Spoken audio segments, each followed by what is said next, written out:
Wake up, gamers, because you're listening to the Big Think Dimension with Oh no! Dan has died again. Oh. I guess we can do it with 3. 4 if you count Feels dog. Hey, Bob. Hey, what's up? Dan isn't here. What do we do? Well, I can talk about the horrors of finishing Jack Month. Oh, that sounds good. If anyone's more equipped to shoot Jack to death, it would be you. Please, fire away.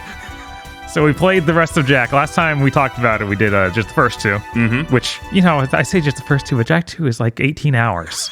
Jack 2 is half the franchise. Yeah, Jack 2 is half of the games. Yes, by mass. half of the 6 games. So we wrapped up the rest. Jack 3. We did that next. It's okay. It's a lot better than 2. Mm-hmm. It feels like what they wanted to make 2. Yes, absolutely. Still a series that absolutely is more about vehicles than it is about being a platformer. Mm-hmm. Which is an interesting choice. We had several people in chat say this of, why did they even continue with Jack? Why didn't they just reboot it or like do a completely different series after Jack and Daxter? Which I really agree with. It's super weird that they did this. Yeah. In hindsight, yeah, actually. If there was even like one fragment of brand recognition that translates to sales. Yeah. And that's what they think, but they kept selling worse. So I do like the Did I'm pretty sure we looked it up and it was like Jack and Daxter did not do great, and neither did either sequel. Yeah. I think I heard that Jack 2 sold like almost 2 million copies. Yeah, it was like 1.8 million. I don't know how much Jack 1 did. I think it was like 1.7 or something. That's 100,000 more. I think it's a big win there, Paul. Oh yeah, it's huge. And it taught people to not buy any of the other ones. Looks like Jack and Daxter sold around 2 million. Jack 2 sold it's not going to tell me, probably because it sold really badly because it's bad. Uh-huh. And then it sold 12 million total, the franchise. So I guess yeah, I think that would mean what 2 million per copy or something. Yeah, something like that. But then we found out Daxter sold like some exorbitant amount of copies. Right. Yes. And so right after Jack 3, we move right into Jack X because we're insane. We do that in one stream. As we said, as Dan said last episode, we beat Jack 1, then we got cocky. Yeah. This was worse. Yeah, in terms of getting cocky. We got very cocky. We started immediately at 3 a.m. Jack X was a lot of fun until the final cup where they decided not to balance the game at all. And also every sewer level in that game has broken physics. Yeah, I hit like hour 20 and I just had to tap out. Yeah, which is fair. Yes. And then, as Dan described it, we're having a great time. Then an hour after Casey's gone, it becomes the worst. Yeah, it's weird. Like, every other cup feels balanced and like a good progression of difficulty. The final cup involves doing a capture the flag game with the AI that's broken. Oh, good. And that sewer level twice. And the sewer level is basically unplayable because it might be something wrong with the emulation on PS4. It might be. Mm-hmm. There's a slight chance. But instead of making your car slippery, this feels like they made your car less, like it's lighter. So any slight hit into something will cause your car to fly over. It's completely topple over. Somehow the AIs deal with it. I don't know why I thought you were going to say instead of slippery, it's bouncy. like you're in a fun house. But yeah, then you go to the ice level, it is slippery, and it's still perfectly playable. So I have no idea what's wrong with those levels. Yeah, I just watched you play that game for at least like 8 hours and went, this looks delightful. So yeah. As soon as I leave, the game's like, now we'll show our fangs. Right, it's just like, oh, the end of this game has to be hard, and we have no idea how to do that. We brought in the Jack 2 dev. Yeah. So they had ideas. But I think it was really cool. I'd love to see another game like it because it has a ton of interesting ideas for game modes. Like there's one where it's just, you pick up a boost, like a power cell. Yeah, from Jack and Daxter 1. And you have to use a boost the entire time you have it to charge it up and then fire at someone. Yeah, that was really cool seeing them like use every aspect of the series together to come up with different like modes and stuff. Also, the use of attack and defensive items being two separate things. Yeah, they did separate it out, which is interesting. I don't know if it's even that great an idea, but it's really different. And I appreciate kart racers trying something new. Yeah, I like kart racers that have like more ideas to them, unless they're horrible ideas like Team Sonic Racing. Yeah. Yeah, no, this feels better than the Sonic Racing game, so that's good. Oh yeah, very clearly it looked like that. I hit a wall in Sonic Racing Transformed, and I'm like, I'm doomed. Isn't it like so sad that Jack X is better than those? This game is 15 years old, if not more. Yeah, no, Jack X is a game from the end of the PS2. Mm-hmm. 2005 or 2006. A game that looks really nice. Oh right, yeah, it's surprising. And normally when a game looks really good, like you feel like it, and it's at the end of a console gen, you feel like it's going to sacrifice feeling all right. Mm-hmm. But no. Yeah, that was definitely more a thing after the PS2, I feel. Mm-hmm. Yeah, as soon as they popped it in, because we're going through the entirety of Jak 3, then jumping to that, there's just this immediate stark contrast of both frame rate and just animation quality, where everything was like, oh my, this looks insane. I mean, all the cutscenes are done in like pre-rendered, like made in engine, but clearly just videos of them. So they're able to go a lot harder on like having decent animation for characters and stuff. I was just thinking about driving in certain areas in that, where I'm just like, I immediately can tell how much better everything is handling and how sharper everything just in general looks. Oh yeah, no, definitely they figured out how to make cars work after 3 games. Yes, finally, when they actually made the genre fully about cars. Right. I feel like calling the Jak 2 cars is wrong. Those are prequel nightmares. Yeah, they're hover bikes of some sort, and they feel real bad. Yeah. The worst part of Jak 3 was when they came back. But it's funny because when you look at every area they make you use them, they deleted anyone else who would ever use them in the area. Because Jak 2, it's you and 80 other cars in the air. Yes. Because we need to show you that it's populated. I'm like, no, you don't. Not like this, you don't. No, you really don't. The story was kind of neat. The final boss is great. Dan was able to you have to do the whole last cup. It's actually pretty darn hard. Then it's like, here's a boss fight against the villain. Yeah. And you're supposed to beat him with guns on your car, but the guns are so insanely weak compared to his massive health bar, which is like 10 times the size of any enemy in the regular game. It seemed impossible. But Dan was like, well, there's this one thing where you both do a jump near the beginning of this little race. Oh no. He figures out how to push him off of the jump into the ocean and yells, he was able to drown the witch. Oh my God, he did it again. I can't believe it happened again. Why does it happen every time you pick a franchise I really like? You find some way to drown the villain. Yeah, then it plays a cutscene that doesn't line up at all because he's not supposed to crash like that. That cutscene made me almost black out. Jak is the funniest franchise of all time. Yeah, he has a kind of Batman Begins moment of like, I don't need to save you. Yeah, he has that moment of like, you always leave people to die. He's like, yeah, I get used to it. And then the car immediately explodes. I'm not gonna kill you, but I don't have to save you. It's like Jak is like flies Sony. Away. He's Sony's Duke Nukem. I wish that'd be a really funny angle for the character if they bring it back. That would give him some personality, which he desperately needs. They drop the new Jak trailer, and he's just like, if the show's called Invincible, why can I see it? And then the music starts. How about those other games then? Sure. We got a couple left. Then we went into Daxter, which I assumed would be bad. Everything pointed it to being a bad spin-off made for PSP to sell units. I don't want to play a game as Daxter. Yeah, it stars Daxter. They took Daxter's name out of the game after the first one. So everything points to it being bad. Mm-hmm. The first couple levels are kind of dire. There's no music. You're doing really basic platforming. But then like level 4 and on, it starts introducing more and more mechanics. Music starts playing. Ooh. And it actually like a legitimate good platformer. Like this is the best Jak game by far.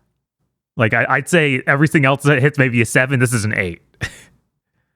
Yeah, you have his insecticide pack that he uses to spray bugs. Mm-hmm. You can spray it at fire and it makes him like jump higher. Mm-hmm. Or you can use it to like light stuff on fire. And then later on, you just are able to turn your whole jetpack into a flamethrower that can do puzzle stuff as well. Like, oh, you need to heat up this gear and it'll turn, or this spring and it'll turn because it's expanding and it'll turn this whole platform around. You get a bomb launcher later on that lets you other puzzles. And it's really well done. They're constantly introducing new things. And when it feels like they're done introducing stuff, the game ends. Ooh. Now, I was shown many parts of this game from Dan the day after, because I didn't watch like all of it because I was streaming at the time and all that. So he showed me the parts that integrate this game with Jak 2. Yes. This might be the dumbest writing in the entire series. No, this is brilliant. It is hilarious, but also the dumbest thing ever, where Core from Jak 2 goes, we can't let Daxter save Jak. But what if I met him right in the street right after he breaks out, and then I would converse with him, and then that'll make it work? And I went, are you fucking kidding me? You know exactly where he will escape from? Like what angle? And then the villain tells Daxter this will happen to him? Yes. Before it happened? Yeah, the plot is insane. I think the best part of it is, this is Daxter. We're here to tell the story of what happened in these 2 years. The game starts up. It does the very beginning of Jak 2 before they split up with Daxter. And then it does a 2-year time jump, and Daxter is now just in a bar. I thought I was being lied to. I'm like, the whole point of this would be to explain the 2 years. What do you mean? It was like, no, this is 2 weeks. But yeah, the whole game is Daxter repeatedly forgetting that Jak is even in prison, and it feels like he just saves him on accident almost by the end. The very fact that the villain sets up that they are going to encounter the true main villain of Jak 2 at the start of Jak 2 to Daxter. He's like, what the hell does that mean? Yeah, Daxter just ignores it. He's really stupid. Yes. Like, you literally beat the final boss, and he's like, well, my compatriot will meet you outside and be in disguise, or something incredibly obvious. It's like, why did you even write this at all? But yeah, that goes more to Daxter owning himself. Yeah, I know. It's just I was shocked. Dan's just watching my face of just like pure like confusion. It really felt like they several times in this game had to double explain. Yeah, this is the bad guy of Jak 2. Just so you know, this is him. Mm-hmm. I did hear that they at one point are like, yo, Count Viger is in this game. I'm like, good. He needs to be explained in any way other than just Jak 3. Yeah, it's great that they put Count Viger in. Because, yeah, him just appearing in 3 and being the head of everything and able to excel Jak is that's insane. Really funny if they didn't establish him at all, even a little. Yeah, he just appears and has a high ranking, and it's Phil Lamar again because he's everywhere. Yeah. You cannot escape this man. Yeah, Phil Lamar was also one of the main characters in Jak X, of course. Yes, he's doing as Dan called him, white-face Macy's Day Parade. Yes, he very appropriately assumes the most white sounding man you can sound like. It's pretty great. Yeah, because when you started Jak and Daxter: The Lost Frontier, one of the first characters, you're like, this guy sounds familiar, and my brain's going, no fucking way, it's Phil Lamar again. Yeah, of course. Never escape him. Never. But yeah, Daxter, I honestly just go play it. I wish there were a better way to play it. We played it on the PS TV, so you could do that. I think Dan even just bought the official copy off the store. He bought both PSP Jak games off the store and just played it like that. So you can still play it on the Vita. You can still play it on the PS TV. If you have a PSP, you can have a Daxter or UMD. They're probably cheap because they were given away for free. It'll probably run a little worse on the PSP though. Yeah, they sold a bunch, so I imagine it's a bit easier to get them secondhand I hope so. than like some rare JRPG-esque thing that hit the PSP. Yeah, it's just that whole thing of anything retro now is insanely expensive. Yeah. I assume that's hit PSP, but I don't know. Yeah, I wonder. I see it happening a lot to GameCube now. Of course. People are starting to hit that up a little bit. But yeah. And then I didn't even talk about it. For the Daxter stream, we had Eric there the whole time. It was great. Yeah. No, don't have Eric on stream enough. It was a lot of fun. And then the final game for Jack month, the ending, Lost Frontier, the first game written entirely by Neil Druckmann. This plot is basically an Uncharted game. It's really weird. Yeah, I know. Even Jack looks like Drake. He doesn't look that much like him. His haircut is morphing into Nathan Drake's hair. Yeah, he has he's undergoing Drakeification. He sounds and acts like Drake, but I don't see the appearance thing. I don't see it, guys. It's mainly the hair. It's mainly just the hair. Yeah, like they cut, they gave him a Drake-esque haircut. I could see Drake with this haircut, but Drake's always got the thing where he gels up the front of his hair. Like he's missing that essential early 2000s look. Well, I blame the goggles. Yeah, maybe. And you can't change his face to be like Drake. A Jack character always has to look like how to draw anime. Also, Kira doesn't even look like the same character anymore. That redesign looks weird. Yeah, her face is even weirder.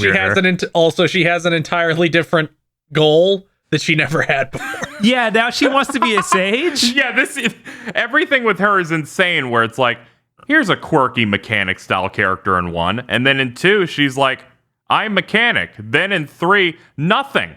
They just kind of like gave up, and now they're trying again by just making her a different character. I mean, everything. Maybe she's like, well, I want to live for like 800 years. Maybe.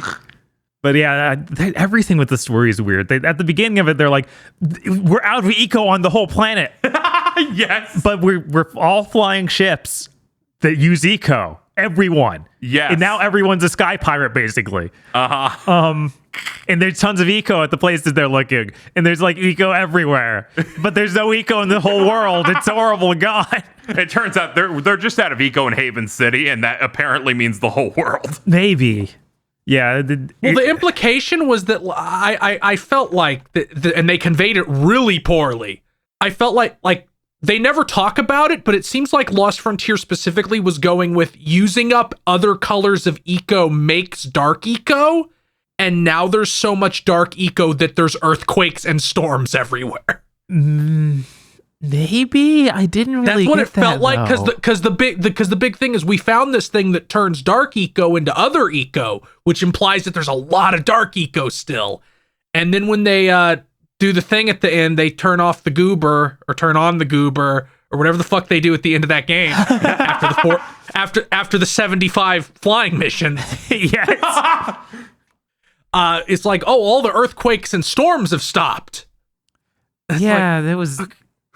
Yeah, I don't know. Okay. Maybe you're right. Maybe they just horribly conveyed it. I was more caught up in the fact they had made an Uncharted game in tone, which is hilarious. Maybe Neil Druckmann's bad at writing a game. No way. There were 3 writers. Just to be clear, this isn't Neil Druckmann alone. This does feel like it's 3 separate ideas at least shoved in here poorly. So I could definitely see him he wrote all this dialogue that's very Uncharted and quippy. I could see that be the case. And then all this other story stuff has been horribly clamored in. Yes. Dark Daxter is in this game. Yes, it is. Hardly story-wise at all. But they're like... Yeah. They're like 3 stages.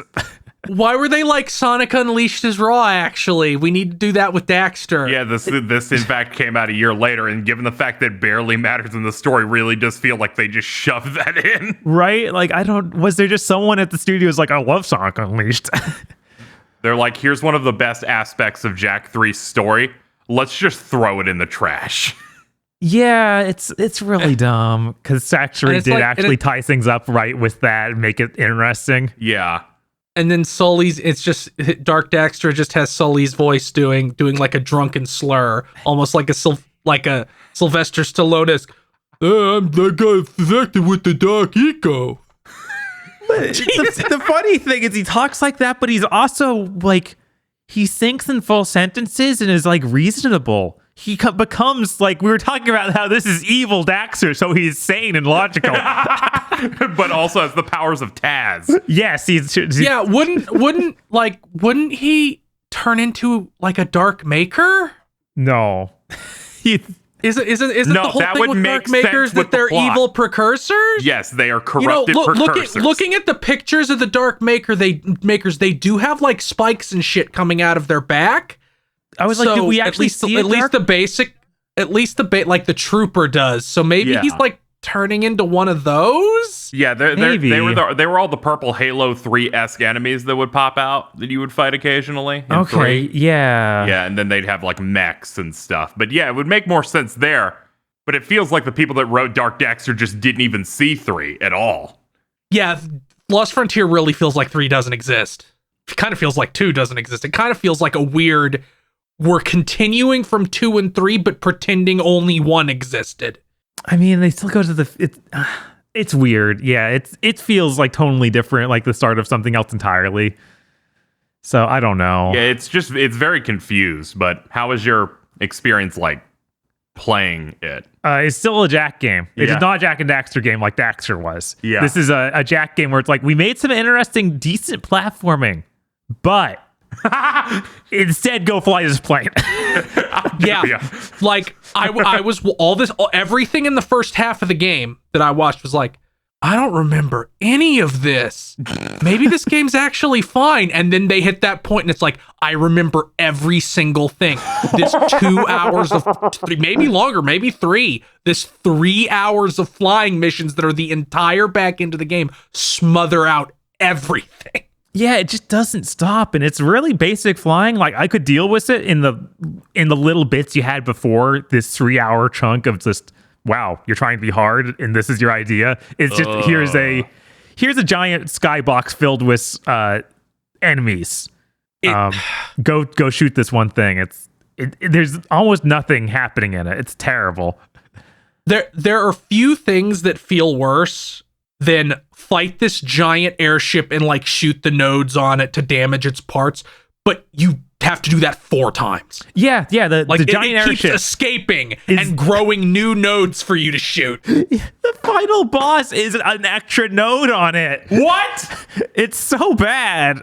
Okay, KZ, and Dan and Bob said this in the stream. Mm-hmm. They sussed out why this happens immediately. Uh-oh. So you do the fight against the ship and blow up all the dark. It turns into the shit from Lupin the First, with like the crystal plane. Yeah. It turns into that thing, and so you shoot all the crystals and blow it up, and then you get a cutscene where Phoenix, the Sky Pirate, voiced by Robert Atkin Downs. Is like, I'm going to heroically sacrifice myself, old chap, and then like crashes into the thing and explodes. And this breaks like the evil plot device, but it doesn't destroy the ship because, as Dan and Bob said, they're like, somebody went, well then the player won't feel like they won because they didn't actually do it. So you do one small section where you have to fly to the back of the big airship and blow up one last dark crystal. It takes 45 seconds. Yes. Oh, that's really pathetic. For some reason, there's also a subplot here where Kira falls in love with this pirate. Yeah, she falls in love with him. Basically happens off screen after she's kidnapped. It's really bad. Off-screen cucked by Robert Atkin Downs. Yeah. I think Lost Frontier has some really neat ideas other than the flying stuff, though. They decide that, oh yeah, Jack has all these eco powers. Why don't we basically give him spells? Yeah, he's a sorcerer in that. Yeah, he's able to like summon crystals, and they use that for both platforming and you can use it in an attack. You get a bubble you put yourself in like Monkey Ball. And a few others, and they're all kind of neat. Like, you saw the time slow thing you had from Jack. Was that 2 or 3? 3. 3. Okay, because it was a thing that was interesting. Yes, that was a part of the light eco set. Right. But yeah, lots of neat ideas there. Wish that they just developed that out and didn't feel like they did this whole flying game thing. Also, the final boss that's on foot, because there's one of those two, was pretty neat. You fight like this basically big riddle. I know. I was waiting. I know it's gonna be big riddle. But the thing that's really important is the dude before him. Oh yeah, Dan Shelby. That's ridiculous. His Darth Vader is this gorilla we've never seen before, who is so juiced up that he kills you in like 2 hits and hits super fast. Yeah, he kept getting progressively faster, so it's like his rigging looks like it's breaking. Like they. Yeah, it's unreal. He's incredibly hard. Then the final boss is like a pushover. Yes, because Dan just shows me the streams and just cuts to himself, and he's like, "Look at me. This was 40 seconds. Then I'm already killing the hell out of him." I think one of the funniest things in Lost Frontier is like that I was sure I had remembered wrong. Is one of those things where like surely it can't be this cartoonish. Is when you go to like the utopian Sky City and it's like here's the leader. He has gray skin and white hair and looks like a dark elf. It's like oh, you know, like oh. I wonder if things aren't as they seem. You know, just like Gaul from Jak 1. It's so funny because they do that whole thing where they try and fake you out with they let you go to the city and Kira even shows up there to do upgrades because you have an upgrade path in this. Yeah. But then you never go back to that city. It becomes really obvious. Oh yeah, he's just gonna be evil. That's really funny because they do their best to trick you because there's a bunch of those open world precursor statues that are like run 4 different directions and pick up this egg in 8 seconds. Right. I did really enjoy the twist of like the rat like consultant guy, like the worm tongue-esque consultant to the throne actually being like, no, you're crazy. I had to help Jack because you're so crazy. And then he like pleaded, he just gets instantly killed. Yeah, I was like, well, come on. You did the cool twist with him doing that. Why'd you immediately kill him? Yeah, that would have been nice to just have him hanging. The villain just like points at him and he gets eviscerated instantly. Jack doesn't even try to help, I'm pretty sure. Yeah, Jack just T-poses. Yes, as usual. Yep. The cutscene's happening. Yes, that's the point. Oh man, Cyber Errol's gonna escape. I better stand here and watch him do it. But that's the Jack franchise. Oh, good. Lost Frontier, you know, pretty bad, but better than Jack 2, though. Yeah, probably, yeah. I didn't play all of it, but I could probably say that's a safe one. I have beaten Jack 2 3 times. Whoa, why? I don't know. I have no idea, because I beat it twice on PS2 because I owned it, and that was when I was really poor, so sometimes it's just like, okay, I have this game, time to play some garbage. Right. Yeah, I know that. And then I played all the way through it again on PS3. Ugh.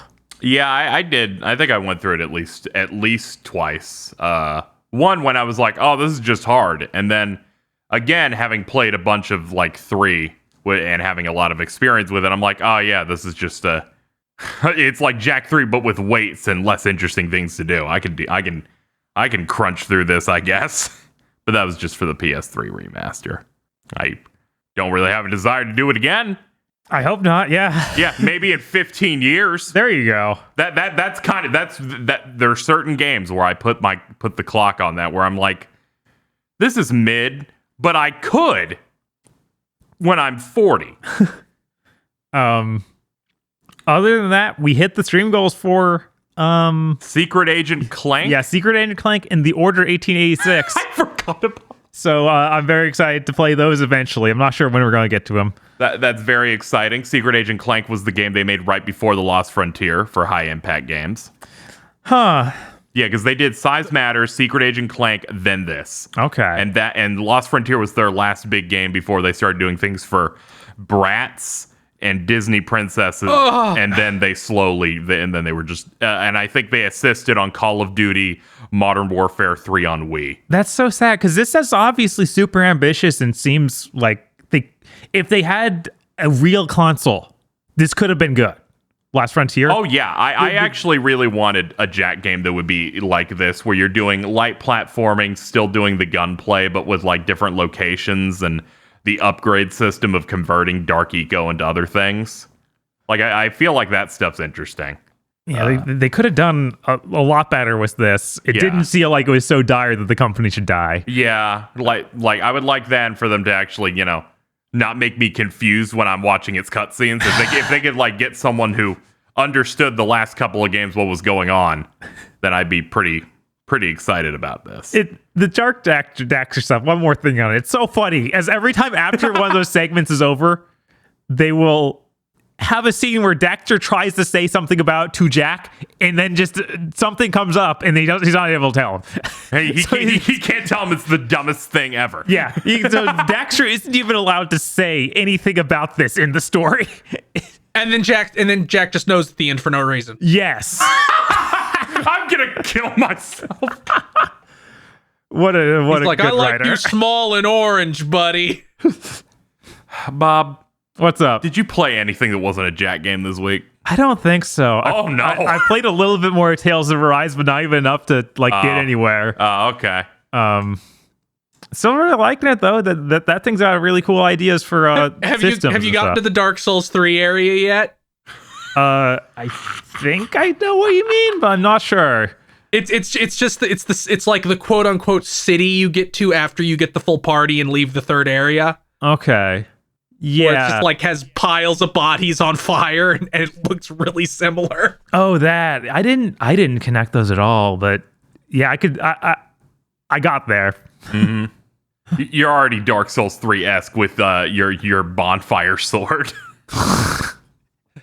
That is very Dark Souls. That's another thing that's very similar to Dark Souls 3.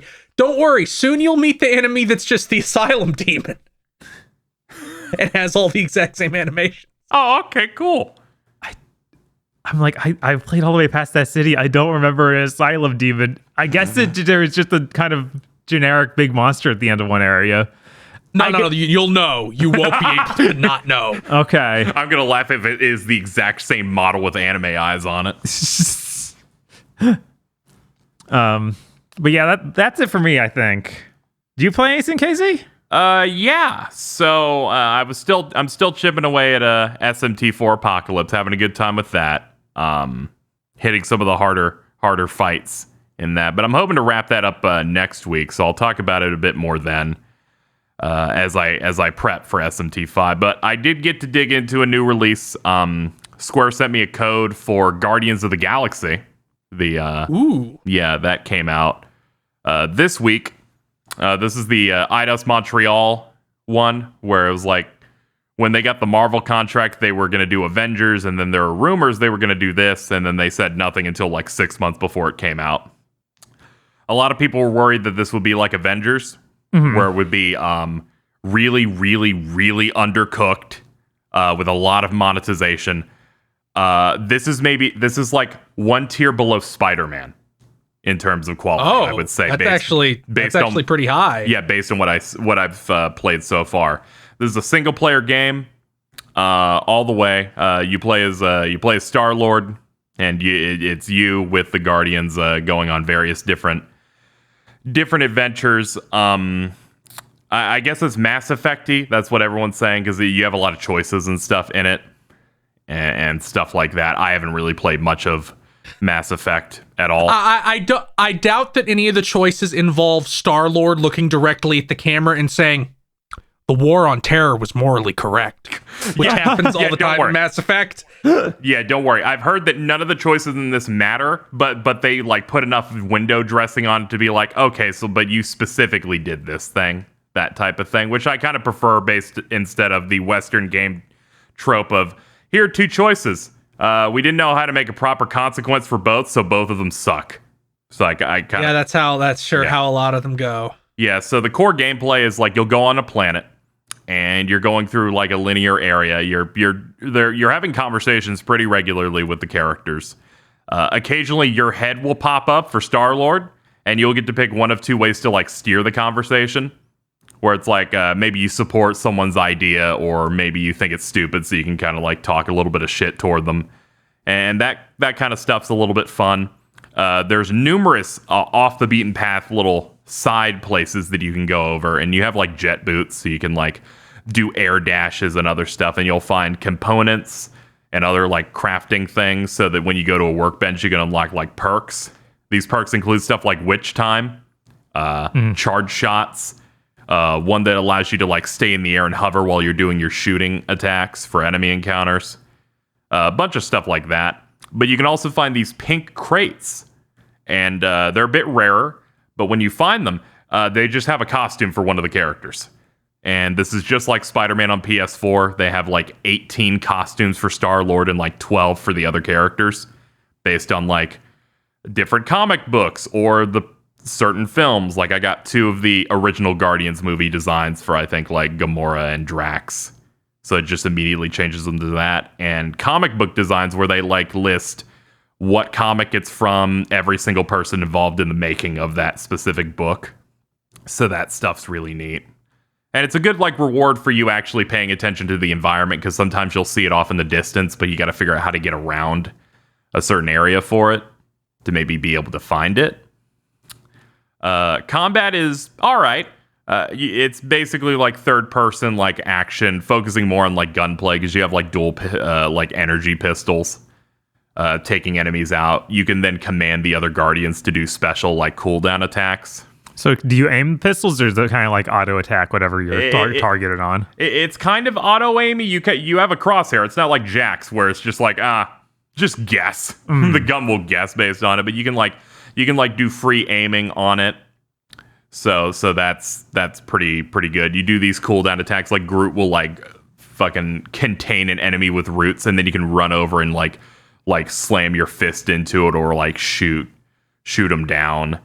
Certain enemies have a stagger bar, like it's FF7 Remake, where it's like this thing's harder. So if you can actually get other teammates to like shatter that bar, so that you can easily like melt through its health bar. And it feels all right. It doesn't feel like hyper deep, but it feels engaging enough that I'm paying attention.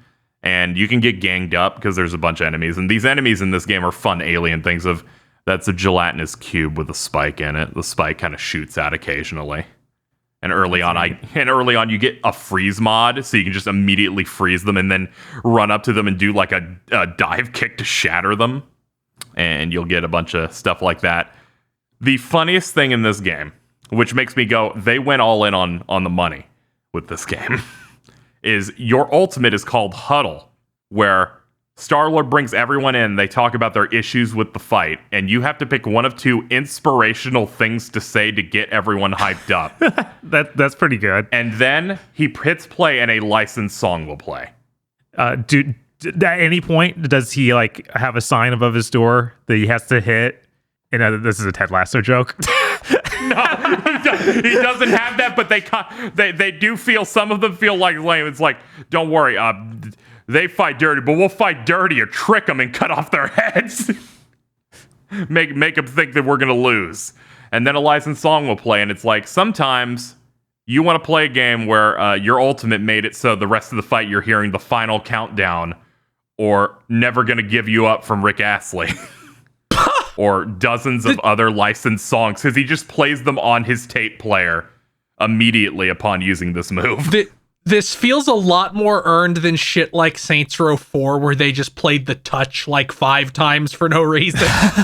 Yeah, I'm on like chapter 5 so far, and I have not heard a repeated song. And there's also like flashback sequences where they like are playing stuff from the band Star-Lord. Is that real, or I think they might have made a band for the game? That like, I don't know. Bands have weird names. Yeah, sounds like a band name for sure, but yeah, who knows? It looks like they may have like straight up made songs straight up for this game, where it's like, I'm trying. Star-Lord's like a big fan of it when he's in his teenage years, because they actually kind of do like 80s period piece. Him, okay, like, this was made for the game. Yeah, I'm looking it up right now. Yeah, I kind of figured, but yeah, they put a lot into that. This is basically unstreamable, because I feel like even if it's like, oh, okay, it's silent, this game like goes up a point just based on the music choices, where it feels a lot more immersive and fun. Art design is insane in terms of like current gen games. This is one of the best looking ones. because it's just the art design of each world looks so distinct and really good that like I feel like the only thing that's like topping it is stuff that you'll get from like a top shelf Sony studio.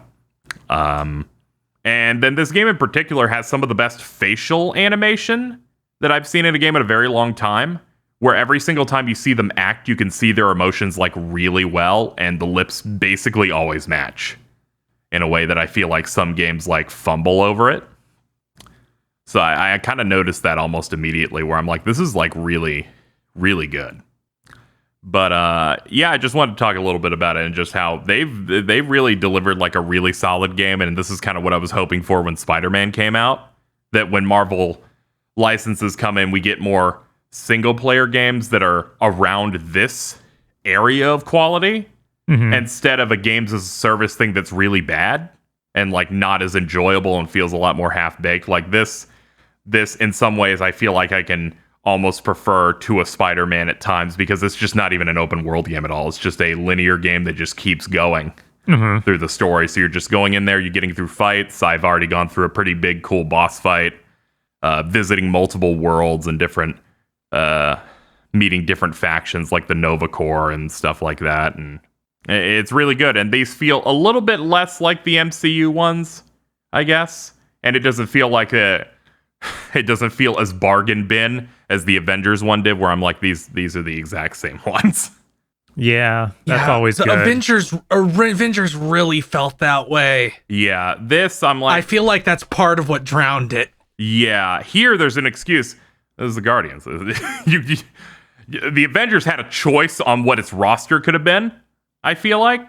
Because Avengers has existed for decades and decades. You could have like subbed out more than just adding Miss Marvel to it. But yeah. Guardians of the Galaxy is really great. I'm recommending it so far. I still need to dig more into it, but been pleasantly surprised by how solid this is.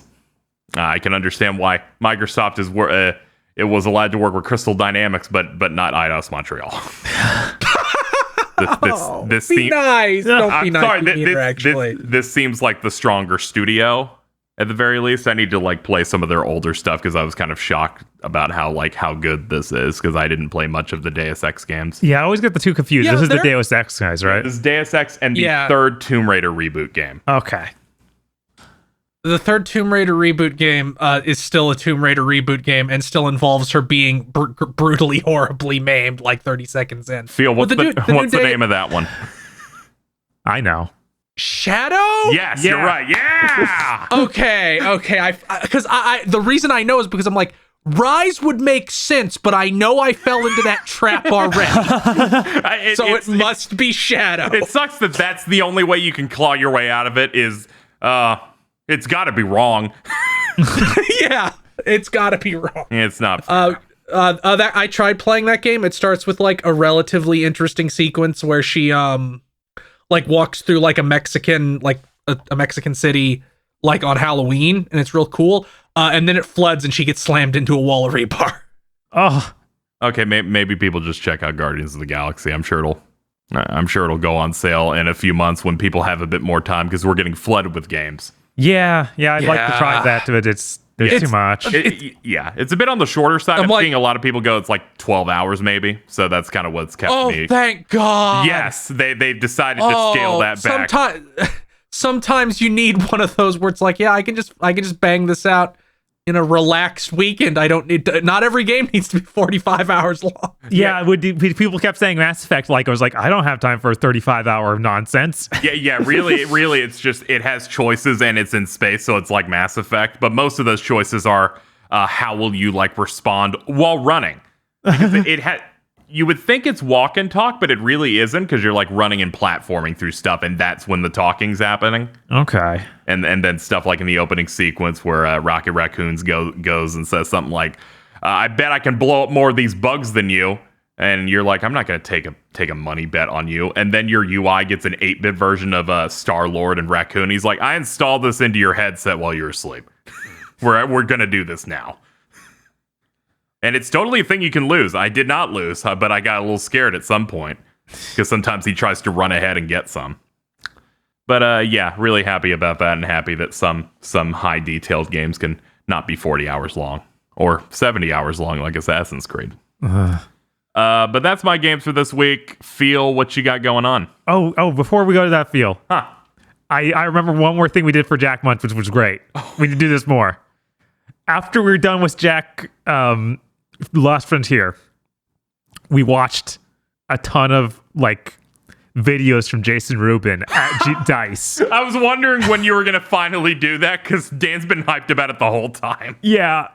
First, we watched the PlayStation thing they did on their YouTube channel for the release of the PS3 collection. Which is hilarious because they talk a lot about the development of Jack and Daxter and none of the others.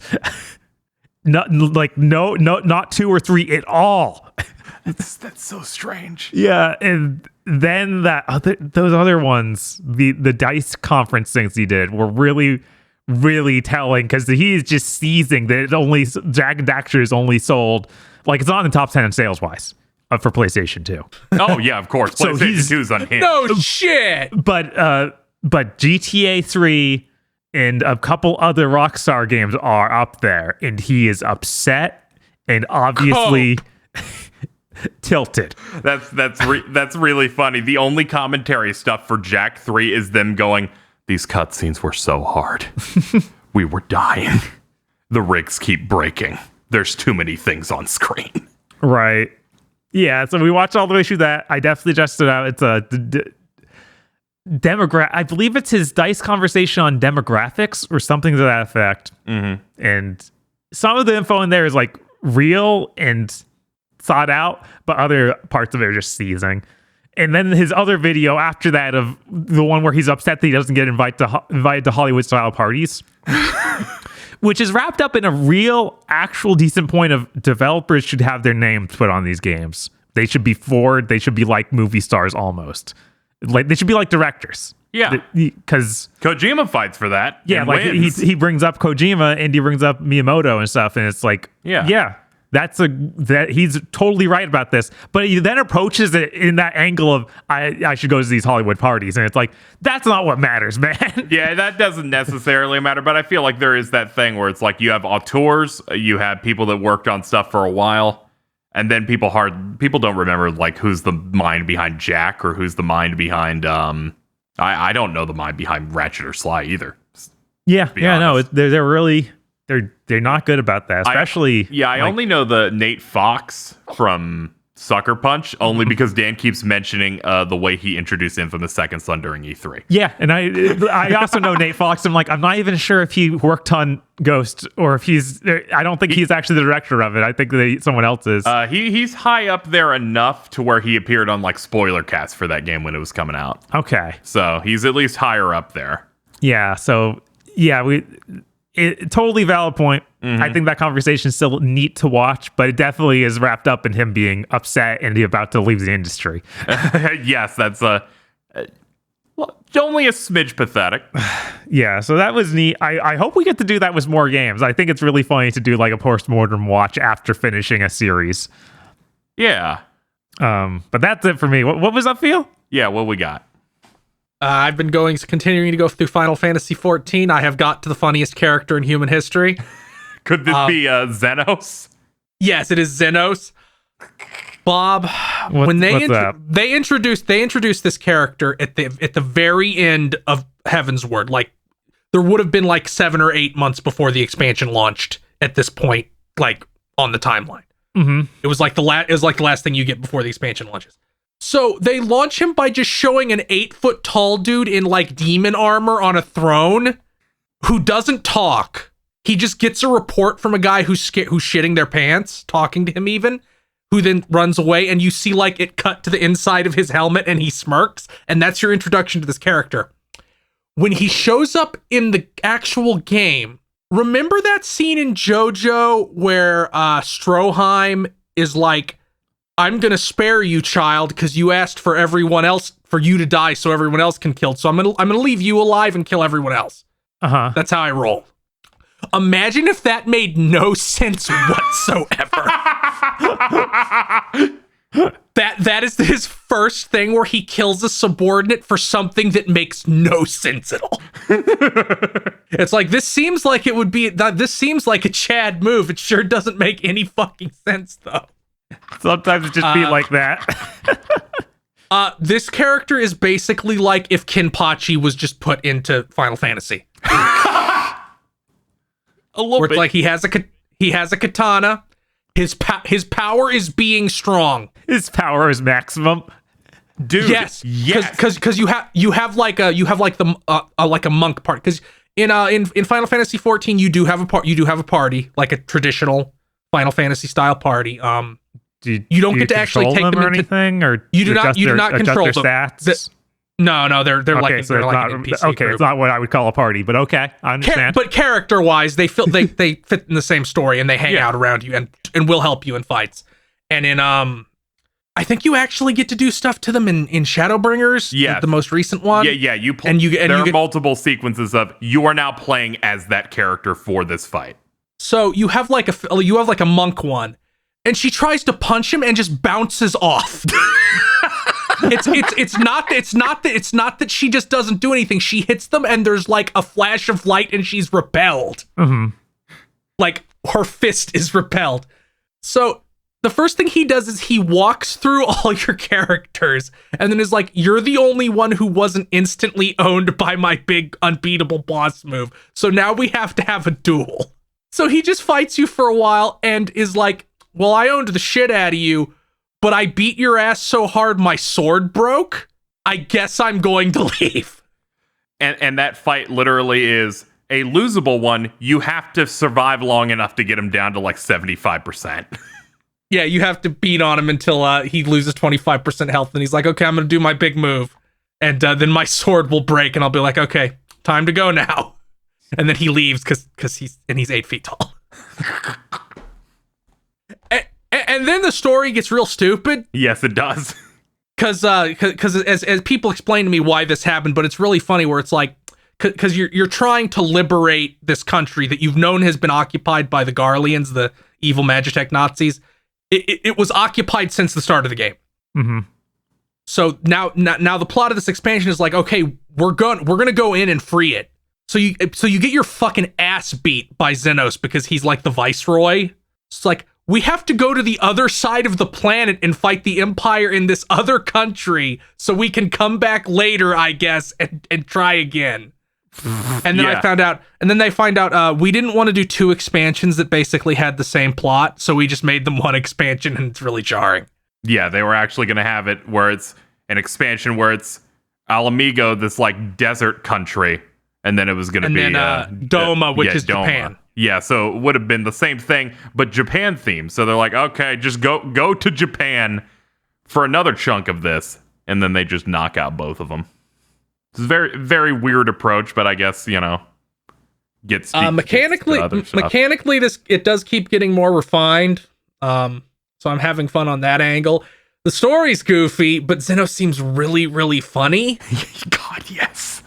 So I'm going to keep enjoying it on that angle. He really is Kenpachi. You're really ruining the perception of this character even more. Because there's his characterization is Kenpachi, but evil. Yeah, he's like, well, I don't. Well, he literally says, I'm only going to kill you if I don't think you're going to get strong enough to be a cool fight for me. He just says that. He's like, okay, prove that you might come back stronger and I'll get to have another cool fight or else I'm going to kill you. I also beat Katamari Damacy reroll. Ooh. Because I bought that on one of the sales and I'm like, I need something just to burn through real quick. It's just the first Katamari game. That's like my least favorite one. I sure wish they would do one of these for the sequel on PS2 or maybe even the one that came out on PS3. Yeah, it was weird they just stopped with that one. Yeah, that's for the 360 exclusive one. They could port to other stuff, and they just don't. I forgot that one existed. Yeah. I think there's also a Vita exclusive one or a PSP exclusive one. Maybe? I don't think so, but maybe. I remember there being a PSP exclusive one that was this doesn't control well because you have to use because on console it's both sticks. You control it with both sticks. Right. And on that it tries to do it with the buttons, with the D-pad and the 4 buttons. It's called Me and My Katamari, and yes, it is yeah. PlayStation Portable exclusive. Yeah, it still holds up really well. I sure wish they'd make a new one of these. Oh yeah. I feel like it wouldn't even really require much bigger a team because you don't really need higher fidelity. You just need it to be in high res. Right. Just, crank it up. I would love a version of this where they did go for not necessarily higher fidelity, but a larger world. Like the best part of Katamari is how stupidly big it gets. So just more and more stuff in a bigger environment would be great. Yeah, because the first Katamari really isn't that big. Like it has a handful of areas. I would say it has the equivalent of like 5 or 6 levels, maybe. Mm-hmm. And it'll like change which ones you have access to, and sometimes you'll only be allowed to be in one when you're real big or smaller or whatever. This is a really easy platinum if you care about that. Ooh. You beat the game, you beat all the levels, and then there are 2 additional trophies, which is get all the presents, which just requires a guide, and it's real easy, and pick up one of every item over the course of playing the whole game, which might be hard, but I can't imagine it's that huge a deal. I feel like the hardest part would be, okay, make sure you pick up one of everything in the tiny mode, and then there's like 1 or 2 like exclusive things. Like when you get real big, there's like a superhero flying around and there's only one of him. Right. So I imagine but I can't imagine it being that difficult because those are literally the only 2 trophies that aren't just beat the game. Yeah, that's kind of crazy when there's only 2 left after you beat a game. Not 2, 3, because there is a post-game level. But once you beat that level... But yeah, that's neat. I also tried to play Legend of K. Wow. So I was like, well, this is $4 on the PlayStation 4 sale, Legend of K Anniversary. I'm like, why did they remaster this? This seems really bad. This has one of the worst cameras I've ever experienced in a video game. Oh no. And it's also a weird Jack clone. Jack 2 clone. It means a lot to say the Jack 2 clone. That's such a weird random. It just has like a similar mini map and is like furries but edgy, like it's that cartoon. It's like the Scrimblow edginess to it. And also when I try to look up or down, I just zoom in or out and I hear like Kill Bill sirens. Yes. It's very soulful that way. But there's no cars that are awful. Not yet. I gave the way it works is like each chapter is a level. But it's like a vaguely RPG-esque hub. Also, you have a double jump that feels exactly fucking like Jack 2. Oh no. Exactly. But yeah, that game's really fucking terrible. It's like embarrassingly so. And then you fight a boss, and I'm like, I can't keep the camera on him because the camera's so bad. Why did you make the game wrong? Oh yeah, very crew-like. Yeah, I was like, there is Jack 2. Mm-hmm. But that's all I've played. All right, that means I think it's time to get into the Podlords. Oh, fuck. It's the Podlords. Podlords. Oh, shit. Yes, that's right. It's the Podlords. Yeah, I do this now, I guess. I don't know. Podlords such as Ely Broyles, Corey Brown, Live Action Muito Real, Red Blaze 27, Wario Speedwagon, Suzu Shiro, Emperor Zero, Shibuya mentally preparing to ruin lives in Mario Party. Uh-oh. Oh, yeah. Okay, that makes sense. Mm-hmm. The promised day is almost here. God damn it. I hate that I have to do this.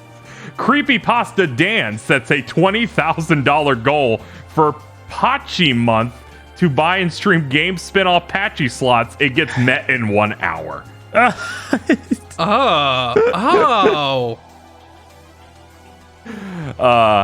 Raydo.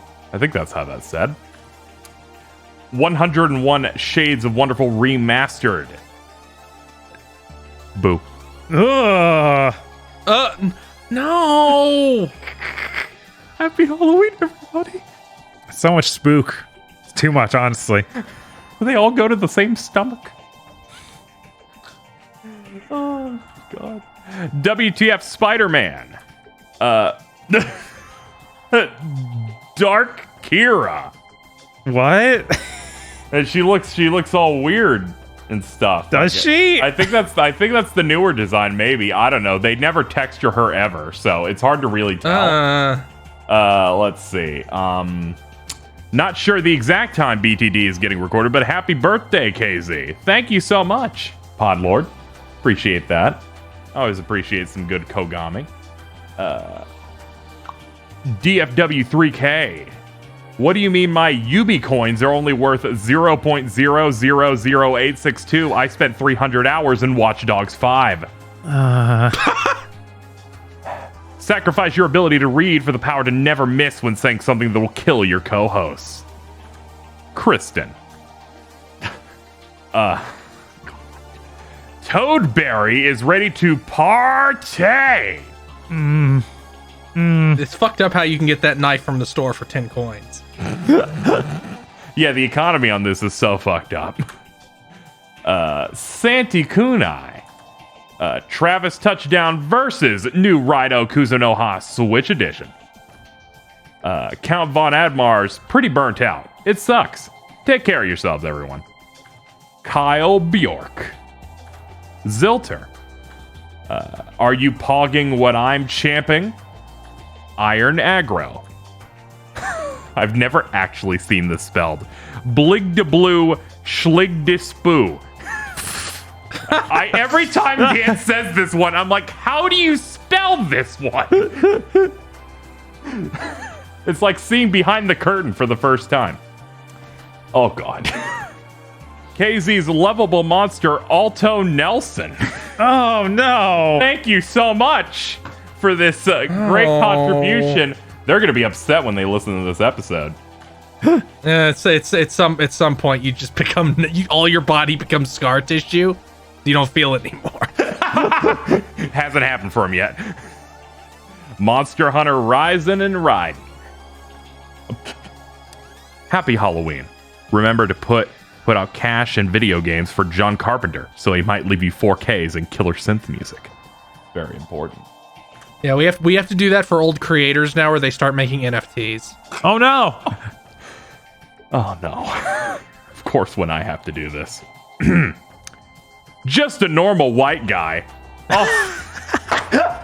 Also, Locke has to step down to prepare to move across the state for a new job in 3 months.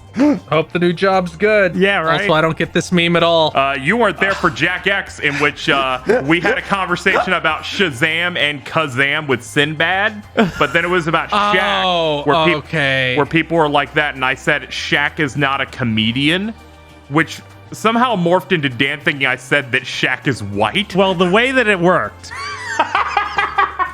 I said that there was some discussion of whether or not Shaq was a black comedian. You said no to the whole statement. So so Dan wasn't listening to the whole thing. Yes. So he was trying to concentrate on the game and just heard Shaq isn't black. This was like 5:50 a.m. Yeah, it was dire. Yeah, that Jack X just watch that whole thing. The evolution, that and Bob getting into a speech for what felt like 10-15 minutes of going, Gears is so cringe. Yeah, there's a ton of good stuff in that Jack X stream. Everyone should go watch it. Yeah. Because we're all delirious. Oh, yeah. Definitely. That guy, Gale. Okay. Can it, you diseased fuck? I don't know what this one's. What? Yeah. I don't know. I don't know, man. I know what that's from, but I don't understand. I really don't know. Okay. Cooper Tank. Let's see. Past the remote has been sacrificing his back and mind health to get old loving area nice to get deposit back, so no Podlord bit. Oh. They are cringe online without lives, but you will be based. Dan didn't include it, but the icon here is the Doom symbol that's at the start of both new Doom games. Okay, that makes sense. Zasderder. This is what peak performance looks like. You can't argue that. Absolute unit. what she sees. She's looking up. Mitzi, Indigo Sykes, BN12. Scary Story Splatoon 3 will require the Switch Online expansion pack. No. Holy shit. Absolutely not. That'd be insane. They would die. I can't. Evil Lucario clutches future-proof Podlord name slot.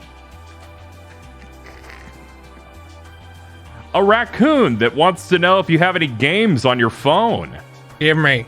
Don't hand any phone to a raccoon. Just don't do it. I'll just take it. Grandma once said, my evolution is faster than the speed of light. There's nothing in the universe that can keep up with my evolution. I have the text really big. Hello. Is that Tim Rogers? Hello, it's Tim Rogers of ActionButton.com. Let's see. Lamu. Aspiring Bamani Ambassador Shinji16 hopes you're doing well and wants to remind you to engage in self-care. Yeah, we're doing our best out here.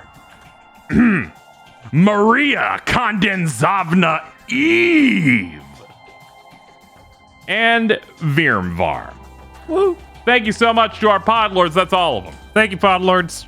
Thank you, Podlords. And if you'd like to become a Podlord, you can go to our Patreon at patreon.com/gbpodcast. For as little as $5 a month, you get access to lots of content, such as early access to Chugging Bleach and Mondo Cool, our 2 anime review podcasts, a monthly Patreon exclusive show where you get to vote on what good or bad movie we watch and then talk about, an extended armchair dev pitches and gamer premonitions when those shows we have to leave ideas on the floor for the thing that you get in the end. You get the extended cut. That's patreon.com/gbpodcast, and right now we're working towards a goal where we have to review all of Reboot, not just the good part that people like, but that weird live action thing they made later. That's patreon.com/gbpodcast, and if you don't have any money, you can just tell your friends. That also helps us out a lot. Hell yeah, patreon.com/gbpodcasts. Now, with our weeks out of the way and our Podlords also being honored, we move on to the news. We have a little bit this week. Since you have the least amount, I feel like, Bob, we can have you go first. Sure, why not? What we got? We got the Halo Infinite campaign overview trailer came out where it has a weird voice talking about what Halo Infinite campaign will be. Hello, welcome to my theme park. Yeah, so they don't want to have just a campaign trailer. That'd be too fun, I guess. So they had to do this weird sterilized version. It's very strange. Yeah. But we get to see Halo Infinite's a really generic open world game. It literally, I watched like an hour or so of Dan playing Far Cry. This is supposed to do Halo Master Chief doing a Far Cry mission of go blow up these big tanks. I suck so much, Bob. I watched that and I'm like, this looks great. I was like, I love Far Cry, and this is with Master Chief. I'm gonna blow up a brute camp.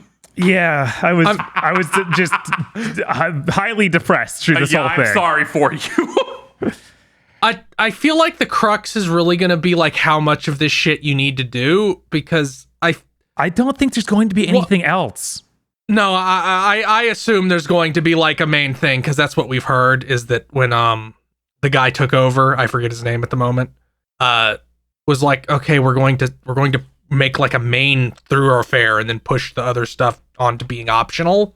Well, even in like a Far Cry game, like I recently finished Far Cry 6, there are sections that aren't taking down those bases, and they're like, here's a main mission to do. And I feel like the game's going to have a couple of those. There might be a few, but I have zero confidence because we saw nothing of this until now. When they did a full overview. Is it just like one map? Because if it's like different missions that have these side open world objectives, and it's just like going bigger than other Halo games, because Halo always kind of had like really huge maps with lots of set pieces. Mm-hmm. So this might be like a really weird version of that. I don't know, man. It sounds like it's really just you're on the Zeta Halo. You're going to go around and to these different points on here. Yeah, I do think you'll be right on that, but I think they can do some like enclosed linear levels of you're going in this big building, and the only time you go in there is for this specific slice of gameplay. Yeah, I assume that's going to because you have your Virgil now, who has his robot arm and the energy sword and shield. Yeah, they did show that guy, and then they still pretended the big brute was the important part. and then they show that lady who looks like an enemy from Destiny. I'm convinced those two they showed are going to be for the next two like campaigns after this one. Oh, And yeah. we're not going to get any sort of closure on the story, and it's just going to be this weird, endless cycle of. They did game's say not done. that's supposed to be why it's called Halo Infinite. You'll boot up a different campaign every year or fucking whatever. Yeah, I so mean, it's a ton of like real worrying stuff here. You also have an upgrade tree, and it's like, we don't need an upgrade tree for Master Chief, please. Yeah. Just give him the abilities. I saw him doing like an air dash thing. Mhm. Like he does some side to side type stuff and whatnot. And so I saw someone go, I hope that's in the multiplayer. And I'm like, I hope it's not in there. Yeah, they had a little bit of that in Halo 5, so I'm okay. surprised if they came back in some way, but Do you think it'll take more points from Destiny? So like once you hit like the third arc they're gonna do here, they'll delete this one. It's on Game Pass. So what did you lose? I sure hope not. That'd be the only way to make it worse. So yeah, It's okay. Only Bungie's that fucking stupid. yeah, I feel like there's no way that they're designing this game with that plan. Because why would you ever? Yeah, but Aliens came up with that idea. Destiny is the only game I can think of that's ever done that, and not just shut down. Well, because there's other games that shut down and just ended. Yes. Well, you see, the Master Chief Collection is already a better game than Destiny because it can just you can just uninstall parts of it. you can uninstall the campaign and keep the multiplayer installed on a game. Mm-hmm. Like Bungie in shambles. They don't know what to do over there. I'm so sad. Yeah, it's I real can't- sad. I can't think about it. Our first episode of Big Think Dimension was giving hope in Destiny 2. Because our first episode was they left Activision. But yeah, this looked fine to me. But I do hope there's some linear levels, that set piece levels that are just in there. Because like most open world games do those sections. And also I hope they do what every open world does, where it's like you've unlocked the next chunk of map, because it would look really pathetic if it's one open world map the whole game, Yeah. where it's like, I explored all of this in the first 6 hours, you're still exploring that. Well, don't worry, you'll unlock more chunks, but it'll all still just be the Halo and look identical. Master Chief shoots out a bomb and it blows up more of the hexagon walls. It was nice to see it actually look like visually completed, whereas last time we saw it, not at all. Yeah, it did. It did look a decent bit better. And then they put out another trailer, propping up our banished bad guy, which I believe they're only doing it because they're actually getting facial capture for this. Because I saw the voice actor for it, Reinhardt from Overwatch, Darren DePaul. He talked about how this was his first gig where he actually did all the acting and facial acting for it. So I'm like, is that why they keep doing like first person, you died in an Arkham game, like I'm gonna mug to the camera at you? It's really funny that they like this whole thing, like you talked about, this trailer is weirdly like presented in general, but then the very end of the trailer it does a jump scare with this dude, and it's like They're like, remember? I also found it really funny that people started posting image comparisons between the look of him in this trailer and in the original trailer from back a year ago. And it was like, wow, look at this big visual upgrade. And Microsoft themselves came out and be like, yeah, that's not in game, that's a CG. Yeah, I didn't see those. Oh, come on. Why does this keep happening? It's okay. I saw the comparisons of Pilot before and after, and I'm like, that beard almost looks like it's a part of his body this time. That's an improvement. That's like going, man, the Final Fantasy CG got a lot better. It's like, yeah, it's CG. But, all right, well, I'm glad they finally showed it. Yeah, I Yeah. doesn't give me much hope, but we'll get. I'm just scared of now the our live stream if we decide to do a live stream of the campaign, which I assume we'll probably do. Yeah, that seems like a smart business idea. Me and Dan are both big Halo fans, so Yep. seems like something we do. I'm horrified that becoming a 30-hour nightmare. Let me see what else I got here. Mm-hmm. They announced some Bloodstained stuff today. Mm-hmm. They had like a development update. Yeah, they're like, yeah, we're sorry about all the delays. The next update, unlike what we said before, will now be the character that we're adding. Mm-hmm. They are coming from another world, quote unquote. So not from the world of Bloodstained. And they will come with a friend. And now people were telling me that apparently there was a teaser for Child of Light at the end of the launch trailer. That would be psychotic. That game was 5 years old 2 years ago. I know. Yes. Like, that'd be absolutely insane. But at the same time, I hear what it is and I'm the like, connection? why? I don't know. But yeah, they're working with some other company to get it done. So this could end up being the main character of Child of Light. I don't think anyone would care. Range. Yeah, nobody would care.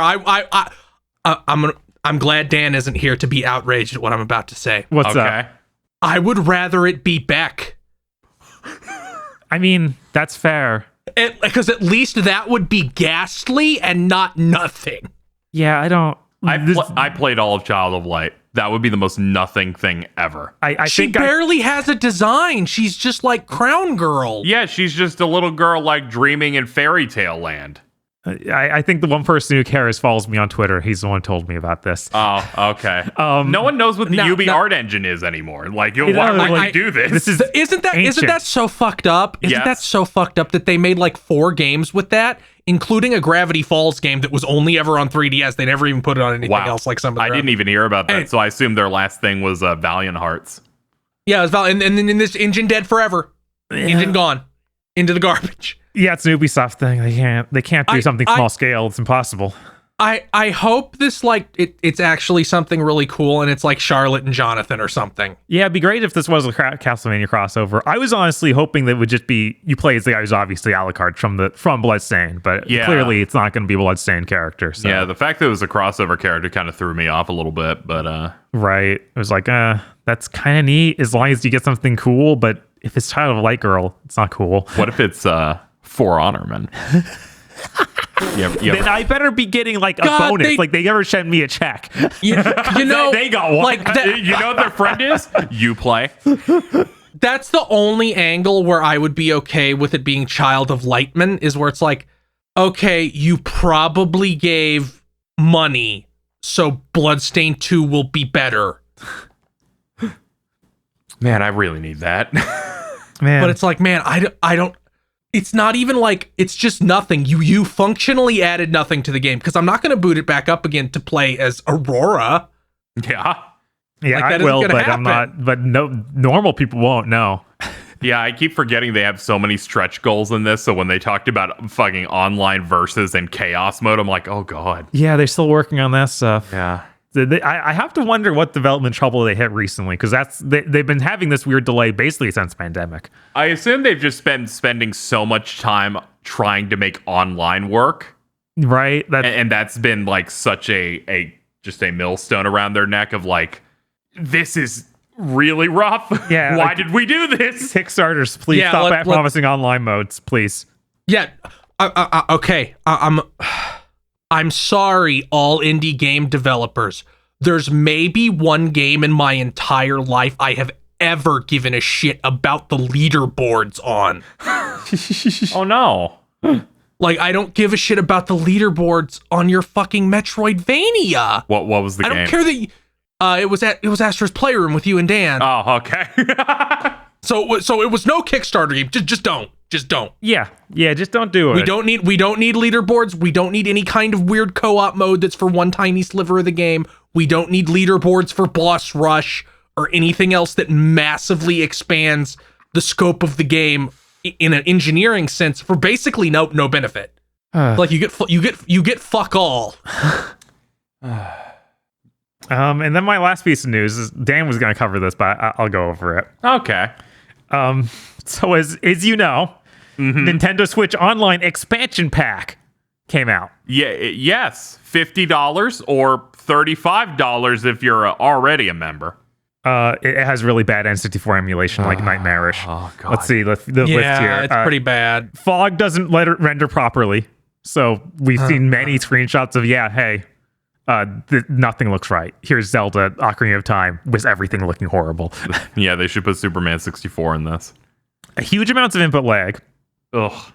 It doesn't support the memory pack. So if you want to use ghosts in in Mario Kart or play Winback, the game that's on there, the game that uses the memory pack, apparently something to do with they programmed it to only be able to use a Rumble Cart or a controller pack. Yeah. And they decided to go off for Rumble Pack, and they couldn't activate both because they didn't make a very good emulator, I guess. Yeah, the control options seem really bad too. Oh yeah. Dan didn't even write that in, but the controls are a nightmare on this. You cannot adjust them. Yeah, so it's like you have 4 face buttons. Deranged. Yeah, your 4 face buttons are like A, B, and then 2 of the C buttons. Yeah. Also, A and B are wrong. They're in the wrong place. They're in the wrong place based on how like the N64 controller was. They didn't even try to emulate that. Yeah. Yeah, and it's like, okay, pay us $70 for an N64 controller. Let's see. Pay for this nightmare claw that destroys your bones. We didn't fix the stick at all. Yeah, of course not. It's not traditional. True. Okay, before we move on from the stick being bad, they left all the spinning stick games in Super Mario Party. Yeah. They just added the disclaimer. Yeah. Don't do the thing that makes you win at the game. Right. It's like don't play to win. It's like good luck with that, man. Yeah, I saw Tug of War with that warning for Mario Party Superstars and went I went, this is fine. It's not an N64 stick. Yeah, that at least it doesn't have the multiple, because I still have a very, very faint scarring in the center of my right palm from when I worked a fucking stigmata hole into the center of my palm playing Mario Party 1. That's great. Yeah, most sticks now are not meant to have hard plastic grooves on it. I'm like, I spin with my palm on games all the time. It doesn't. That thing will definitely still damage the stick, though. You know, like especially a Joy-Con. That thing's doomed. Going, what if it fixes drift? You go at it too hard, it recalibrates it. Yeah, no longer drifts. It's now just limply sits in one direction. Oh yeah, like your DualShock 3 you got over here. Yeah, that's like mangled. Yeah, now you can just jitter the controller and it applies all inputs at once and just makes the character fly or whatever. Oh, okay, maybe that'll help in some minigame or something. And okay, a few more things. Apparently, it also has bad scaling. Oh, good. And Genesis emulation seems fine though. Yeah, because the N64 has always been like a fucking nightmare in terms of emulation. Like people even tell jokes about it, where it's like Super NES emulation, perfect. GameCube emulation, perfect. N64 emulation, a picture screen cap of the movie The Thing. I think the funny thing is that they got it so much better. The last 2 consoles, like Wii and Wii U, have pretty decent emulators compared to this. Yeah. So it's farcical for anyone to have thought that it'd be this bad for the Switch. Yeah, I don't understand why they don't just buckle down and make a good one, and you can port that emulator forward to your future platforms and never have to do this again. No. Yeah, it's ridiculous because they started tricking people. Like they tricked me. Like the NES and SNES stuff ran fine and had a really good online system. Oh yeah, we didn't even talk about this. Yeah, the online system on NES and SNES is rollback. N64 is delay based. Yep, they're just like, screw it. Because like I did a full playthrough of Donkey Kong Country 2 with Dan over the Switch Online, and I feel like it might have been one of the best SNES net play experiences I've ever had. Mm-hmm. And then with this, I was like, oh, this could add it. If they add like old Mario parties or other things, this could be good. And now I've learned that they somehow regressed. Yeah, I was like, it would have been a cool way to play on old Mario Tennis or golf or anything like that. But no, it's now just useless. Yeah, I'd be better off getting a PC setup through emulation if I wanted to do something like that. And I don't want to hear that. So it's real depressing. Long story short, do not buy the expansion pack. Just don't. Yeah, don't do it. It's a mess. I'm a master of wasting money on things I'll use once. Don't do it. Yes, Casey, you're a master. 20% of the bits on this show are I'm going to buy this thing I shouldn't, and we all have to tackle you. Oh no! I can't come up with anything on a whim right now to trick myself into buying. So you're safe for now. All right, let me see what I wrote in here for this week. Oh yeah, this came out today. Capcom did their financial report stuff. They confirmed no new major Capcom games will be released until after the fiscal year ends, so March 31st. That doesn't mean they can't announce anything. Right. Thank you. Thank you, Capcom. There's so much shit in the first 3 months of this year already. What, you don't want to have Resident Evil 4 remake happening on top of everything else? Thankfully, we know that's not till 2023. But, Pragmata is just here. We lied about how long it was going to take. Here it is, February. The same day as Horizon. Oh, okay. So it's going to be Horizon, Pragmata, Elden Ring, Saints Row reboot, whatever else. There's like, thank you, Capcom. I guess COVID hit them a little bit because they have slowed down a little. I feel like. Yeah, it does feel like we're kind of slowing. COVID. Like the thing a lot of people don't seem to understand is that like the next year will be the COVID pain zone. Like it won't be super terrible because stuff got delayed into this year because of COVID. Yeah, but if a game was like 2 years out when COVID hit, that they got derailed. Yeah, I feel like this was like at least halfway into this year, maybe even earlier, was like the COVID pain zone for a lot of places, where it was just like we're kind of emptied out. But Capcom had done pretty well, but then they kind of ran out of gas after Monster Hunter Rise came out at the beginning of the year, and Resident Evil 8 then came out around what was it, like April, in May. It was May. Okay, in May. And then we kind of went like, all right, so we can stop sucking in the gut. We've been throwing out way too many games, I guess. Yeah, that's like 4 years in a row. But luckily, we just went over a ton of things that are hitting early next year. So I feel like there's... Yeah. So it's not like we're seeing a true deficit, but Capcom clearly is just like, yeah, things derailed. There will be weird deficits in weird places from weird companies. It'll be like all... Like we're in one for Sony right now. It's just like, no, we have nothing the entire back end of the year. Yeah. We're just asleep. All our shit got delayed until the next year. Yeah, they're very top heavy. They're like, we had some stuff at launch and then some stuff in the first half and we're gone now. Yeah. Please talk to us in 8 months. But yeah, I'm looking forward to whatever they end up throwing out. Hopefully we get some sort of reveal. Yeah, I still hope that we get, because we don't even know what's coming. Resident Evil 4 isn't actually announced. The only thing that's actually announced is Pragmata. Actually announced. Yeah. So I'm really excited. All we have is the 400 games that we think probably exist because they've been leaking like a sieve. Yes. Yeah. They had that big Capcom leak, and then we had that what was it? Nvidia leak, which keeps getting proven true. Because it's like, this thing in the leak was actually Sackboy's Big Adventure. Or whatever the fuck it's called. Oh yeah. But yeah, we got Capcom Cup happening like the start of next year, so wouldn't be shocked if they just reveal the next Street Fighter there, because they gotta start. They have to announce that eventually. Yeah, because they're now out of new stuff for this one. That'd be the perfect time to be like, it's coming next year. Leave us alone.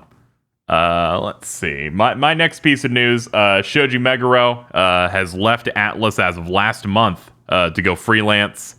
He's also working on an indie title that'll get announced about a week into November. I think they said it was an indie title only he's been making. Yeah, it was something like that. Like, because he like put up only he's working on it at all. So it might be some really weird, cool thing that'll probably be pretty small. Yeah, but will probably be real different.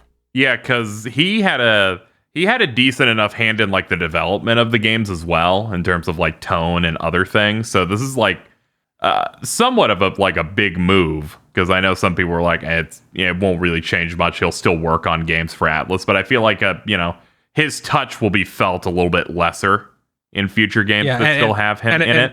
And it will change a lot because now he gets to compose for more than one franchise. Yes, that part's very exciting. Where I'm like, he's a top tier composer over there, and he was doing stuff at Atlus for I feel like 25 years or something. Put him on Dragon Quest 12. That would be hilarious. Yeah, does his new company have a name or anything, or is he? I did not see anything about any company thing. Okay, so maybe it might just be like, I'm freelance. You just hire me. Yeah, I mean that's what Base Escape basically is for that guy who did Final Fantasy Tactics music. So a lot of times they form a company and such. Yeah, I don't think Yoko Shimomura has a company. But yeah, she's been freelancing since the end of the first Kingdom Hearts. where she's like, I'm leaving the company, and then Nomura had to beg her to keep doing stuff for Kingdom Hearts. That makes sense. She's on a ton of different projects, so I could see not being wanting to tie down anywhere. Yeah. Some freedom and stuff you get to choose, and the fact that all the games he's worked on now have such much longer development cycles. Yeah, it's kind of absurd. Yeah, like you know that he did not spend the last 5 years working on a Persona 5 soundtrack. Yeah, it was like Persona 5, and then he was with them for Project Refantasy, a game that we have only seen one piece of concept art for. Yep. And was announced like a year after Persona 5 came out.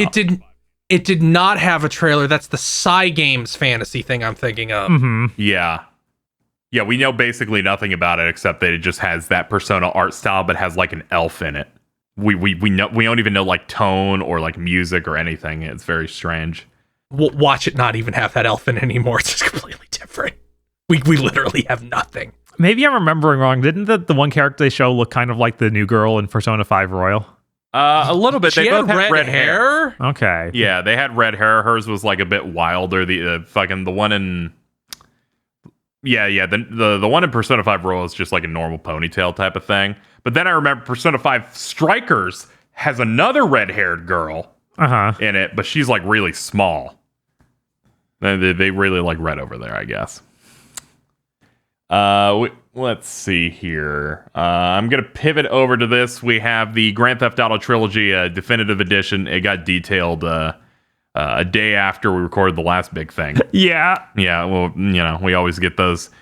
We always get this old news in here. This is coming out November 10th. This is only for digital. And then you'll have to wait till December 7th if you want the physical version of this. It's $60. They're going for a more cartoony art style, I guess, to try and match the various loading screens and whatnot. It looks real bad, kind of. I don't know. I really like the way it looks. It kind of looks like a weird HD version of the old art. Like yes. it's because they always had a kind of chunky, weird look to them. Yeah, I feel like it fits the way they move. I just can't shake like the Gangsta City Online like vibe it gives me. Of like where you have to become a level 99 boss. Yeah, I get Mafia City ads on Twitter like every day. I don't know. Those all have a more realistic but bad looking like Unreal Candy look to them. Whereas this looks it's stylized. Yeah, this looks like it was stylized based on like their art, so I'm like fine with it. If it was just like we made it look like Fortnite. That's a little bit of that energy. I think that's just coming from them just using Unreal. Unreal just has that quality to it, I guess. Whenever a Western dev touches it and is making like a cartoony looking thing, feel like they just fall into that hole a little bit. I mean, it uses the same sort of brighter palette, so I can see where you're coming from there. But I wouldn't put pin down the Unreal Engine this time. It's not like Unreal 3 where it's like everything looks like Gears of War. Yeah, sure. We got none of the textures load. Yeah. Yes, actually. We have various improvements. The control styles are based on GTA 5. You can set waypoints on the map. They improve the gunplay and the targeting system, and you can immediately restart missions instead of losing them and then having to go all the way back to the building to start the mission. This could look like shit. Mm-hmm. And that feature alone would mean these are the definitive versions of these games. We were talking about this situation while playing Jak 2. where it's like, oh yeah, it's even worse over there where they didn't even have a pause restart. So thank God they were smart enough to be like, you can just restart the mission.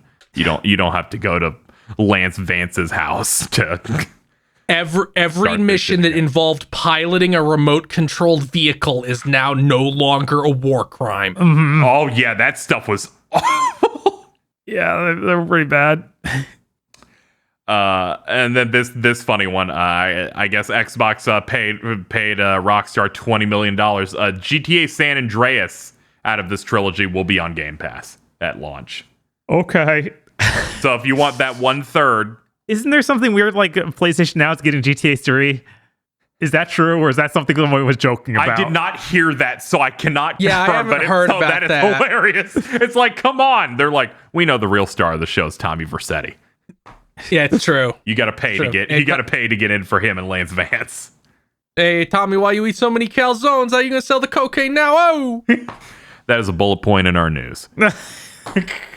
Thank you, Phil. Good. Next bullet. Zorua is dead. What's that? So Pokemon revealed their next set of Pokemon. It's a Hisui version of Zorua. It's going to be in the Pokemon Legends Arceus game. Oh, I always pronounce it Zorora. Oh yeah, it's But yeah, sure. But then we start getting to Zeraora. Uh-huh. And then I feel like I'm having a stroke.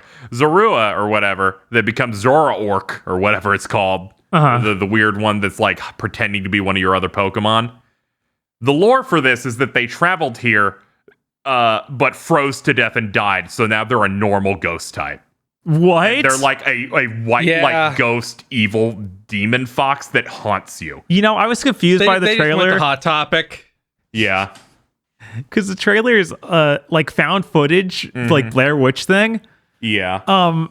Which confused the heck out of me because apparently this is for Pokemon Arceus. Yes, it's one of the Arceus variants Legends. for that place. The game set 500 years ago. I guess they have cameras though. Yeah, they're always weird about that. Yeah, I was like, what do you mean this is for the new one? I figured this was something you were adding to the Gen 4 remix because this makes no sense. Yeah, it's harder for me to get into Discord, but looking like this. Looking like- I saw him. Yeah, it's looking like wild and crazy and shit. But This isn't even the region they're from. Weren't they from Gen 5? yeah, the lore is that they traveled to this region, and the ones that traveled here died, and then their ghosts are what haunted and remained.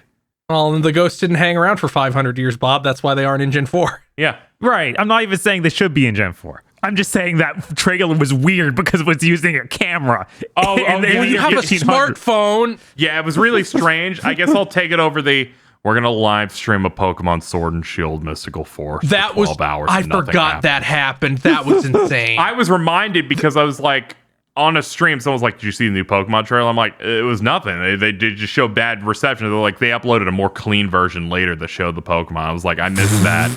And someone related it to that, where it's like sometimes they just do something weird for one Pokemon reveal, because that Forest one was just to reveal Galarian Ponyta. Yeah, I remember that. They did it again this time, but got off the crack. This is the non-crack version. Yeah, that version was like when they tried to introduce Sombra to Overwatch, where I'm like, this is bad, and it took way too long. And also, it isn't a very good Pokemon.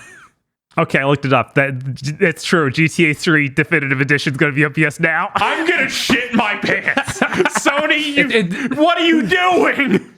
Not even PS Plus, PS Now, the thing that I people know. mostly don't know exists. Yeah. To compete, it should have been PlayStation Plus free month, and you can download that. But no, you can Rockstar wanted too much money for that. You can stream it. God, come on. No, you can probably download it if you have PS Plus. Yeah, because PS Now does that. Oh, okay. That's see, my only option is to even stream KC that doesn't game. know. I'm so tired.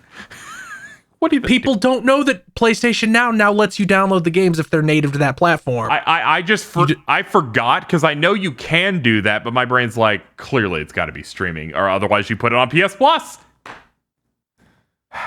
Advance Wars got delayed. Advance Wars 1+2 Reboot Camp delayed to spring of 2022. God had mercy. Yeah, Please don't put it.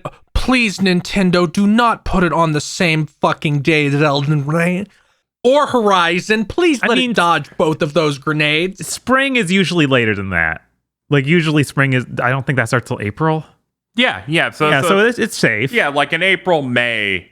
It's like get some space. Don't let it come out in this like torrent of the leftovers. Yeah, and then it gets ripped to shreds, and Nintendo was like, I guess people don't want Advance Wars anymore. It's like, I want this primed in a good spot so that Way4 can just like make a new one.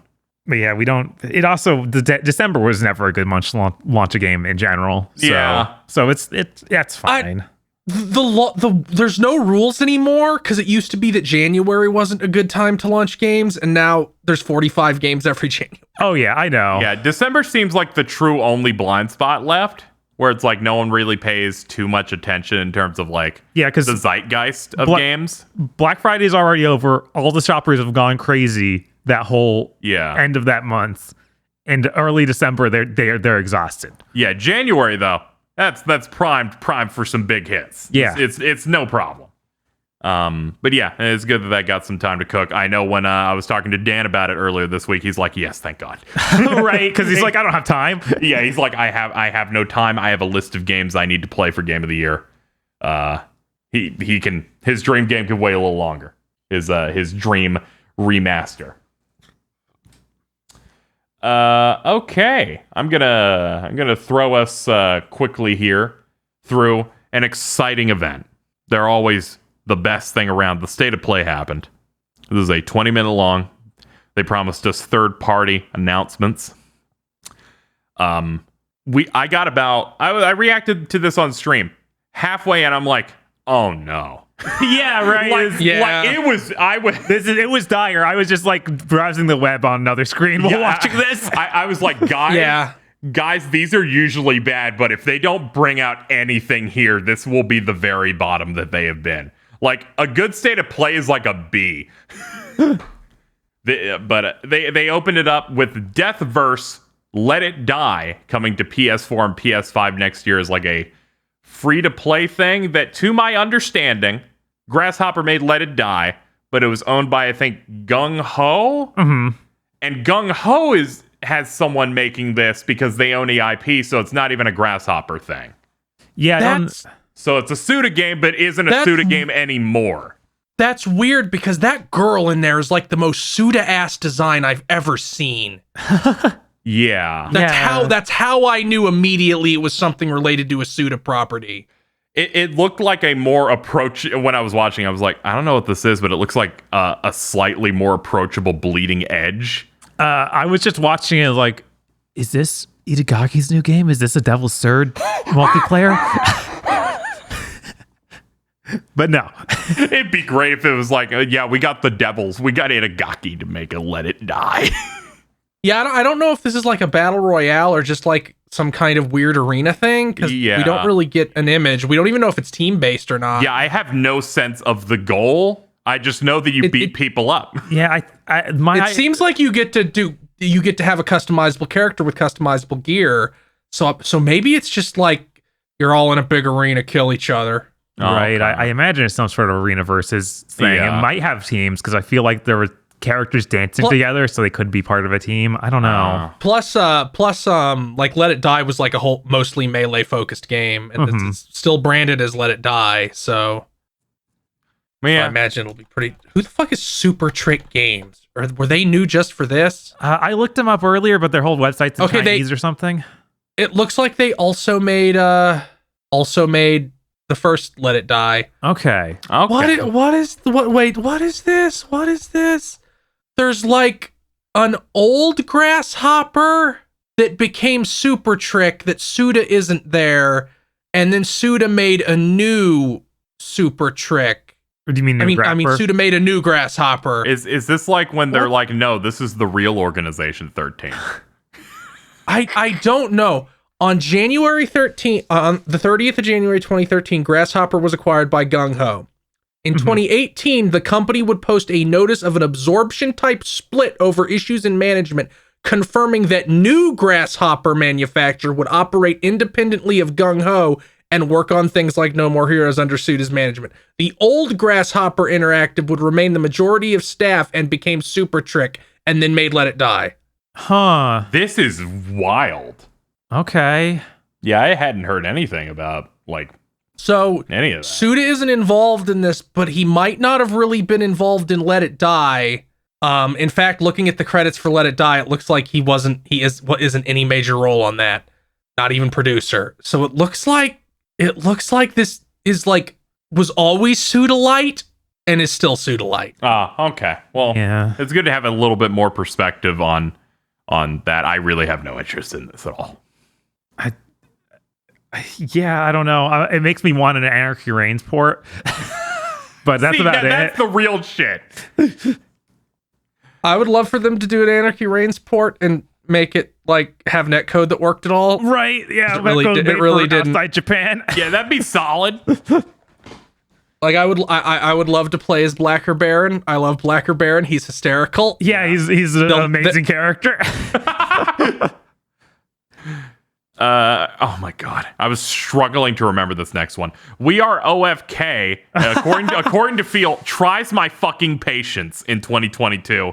This is the one where they're like, the opening of that trailer was fucking bad. They're like, Yes. we're a band and you can play out our band stuff, but also do story stuff. And they're like, let's record a thing where we're pretending we're announcing something for the PlayStation State of Play. And I start flatlining, and my chat's afraid when they say it's a recording that they're going to do some DMCA song stuff. So no one's having a good time anywhere.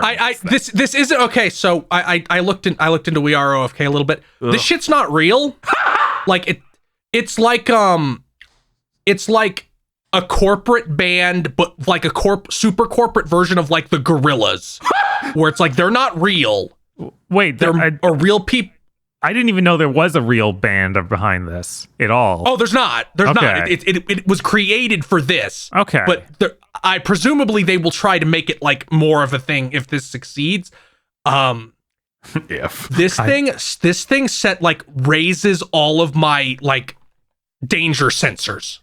yeah, It just has like the most woke, like fake woke corporate lizard person vibe to it. it did. It felt like, you know, they put up one of those inclusive like t-shirts in one of the shots, and I'm like, they're trying to hit like every single angle they can get, try and get some thing. attention at all, where it didn't feel sincere. This has the energy Uh-huh. of like a month before this comes out, we're either going to find out something really horrible about somebody involved because the real people are all hidden, or they're going to announce NFTs.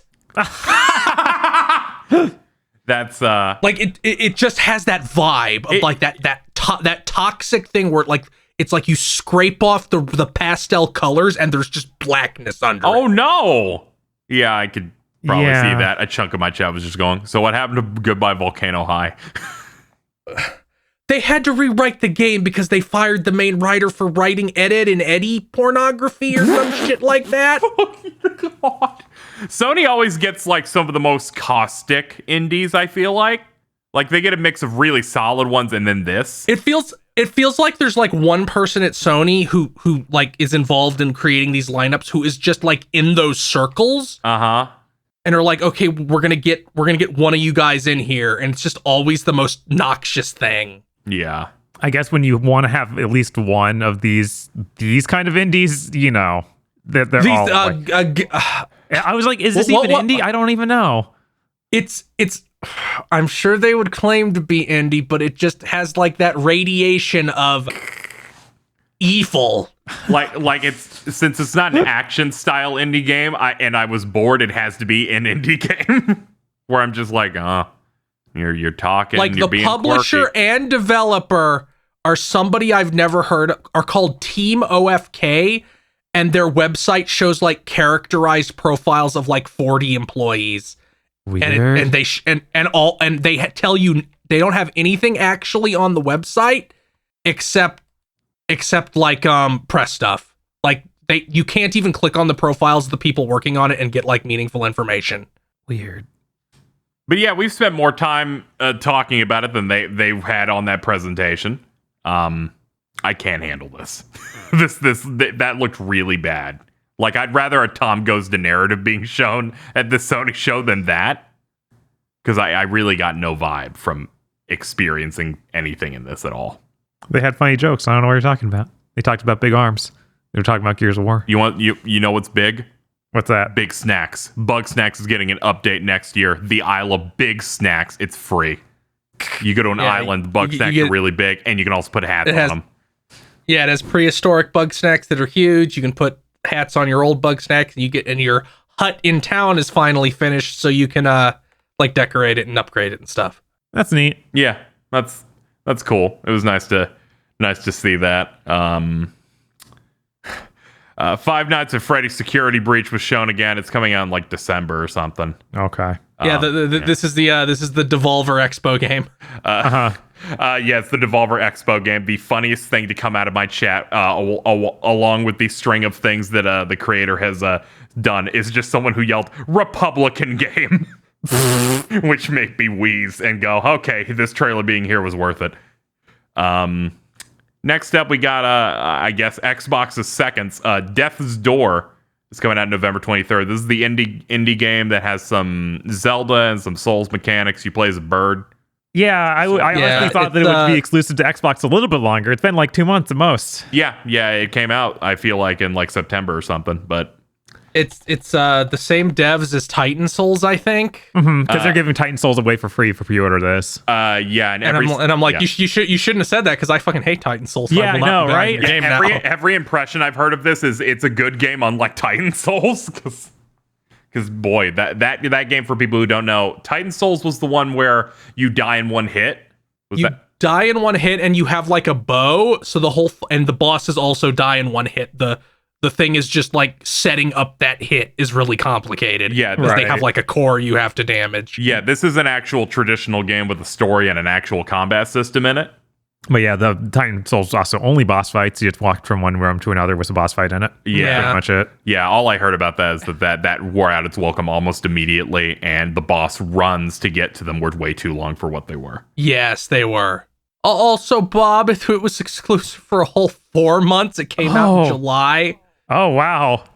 Man, I've been putting off playing that for too long, I guess. Mm-hmm. Now I can get it on where I want to play it. Yeah, there you go. When I don't have to like plug in something else, it makes it a little bit easier for me.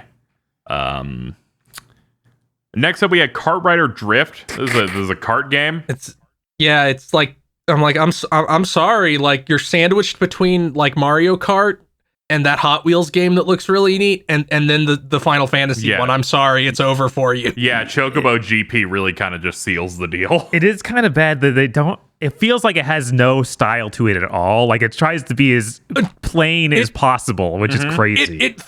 I was trying to figure out if it was some really obscure mascot character I didn't recognize, because the character has like those eyebrows. I'm like, this looks like somebody who'd be hanging out with like Bomberman. And I'm like, is this anything? And it's like, no. Apparently this is a weird single player version of a free to play game that Nexon makes. Oh, okay, that explains everything. Yeah, I could totally see this being a mobile game ported. God. We had King of Fighters 15's open beta got announced alongside the character Dolores. I was surprised they called that the announcement because they showed her like last month or something in another trailer. Yeah, but I guess it's her character trailer. Yeah, they showed more of her combat and like her super, but they showed like a bunch of different features you'll be doing in the open beta as per usual. It's running through November 19th through the 22nd because God will not stop grabbing our balls. We'll have 8 characters. That's super hype. I really want to play this online, see how it goes. And when I saw it, I'm like, yo, Shermie in that top 8, they're going to sell so many games off her ass. They're so smart over there. This new character also has like an equally sized ass.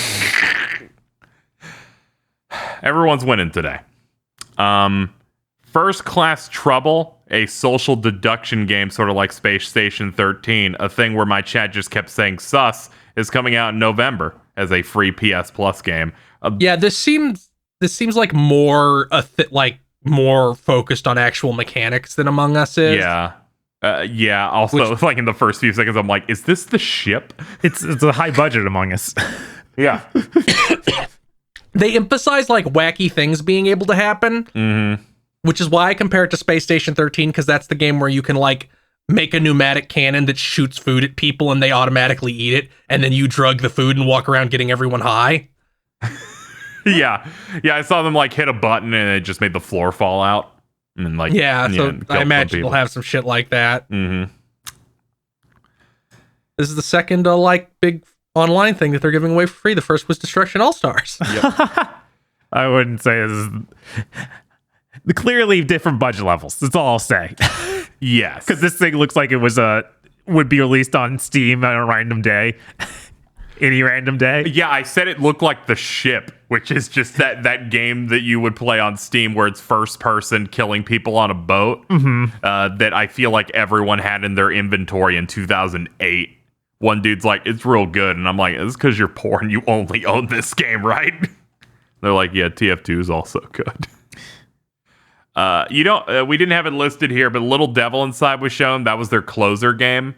Yeah, I closed the tab when Little Devil Inside came up, so I did not write anything about it. Ah, okay. The game still looks cute. Yeah, it looks cute enough. I'm not terribly interested in it, but from a presentation style, I was like, okay. Yeah, I mean, we talked about these other things like freaking Five Nights at Freddy's Security Breach, and they're okay. So I think that Little Devil Inside can be mentioned. Oh yeah, of course, absolutely. I mean, I liked it when they first revealed it back when the first PlayStation 5 show. Right. Yeah. So this looked a lot more fleshed out. I like when you're in the overworld and you're like the little dolls that do little hops. Mm-hmm. Yeah, I liked that a lot. It's not something I don't see myself actually playing, but it definitely looked a bit more higher rent and interesting. I feel like for over the first third of it being shown, I was more concerned with the thing they showed before it. So it became a thing of like, whenever they do a big E3 reveal and then they're like, here's the indie slot or here's an Assassin's Creed trailer. I always think about when Kingdom Hearts 3 and Final Fantasy 15 got re-revealed, they jumped into Black Flag after that. I'm like, shut up. Yeah, I don't know why they didn't just close it on the previous thing. That makes no sense. Yeah, I know. It's like, come on. So the last big thing they had at this show was Star Ocean 6: The Divine Force was officially announced. It's wow. They actually showed some there. As soon as Square Enix popped up, I'm like, oh, thank God, you at least have one gun.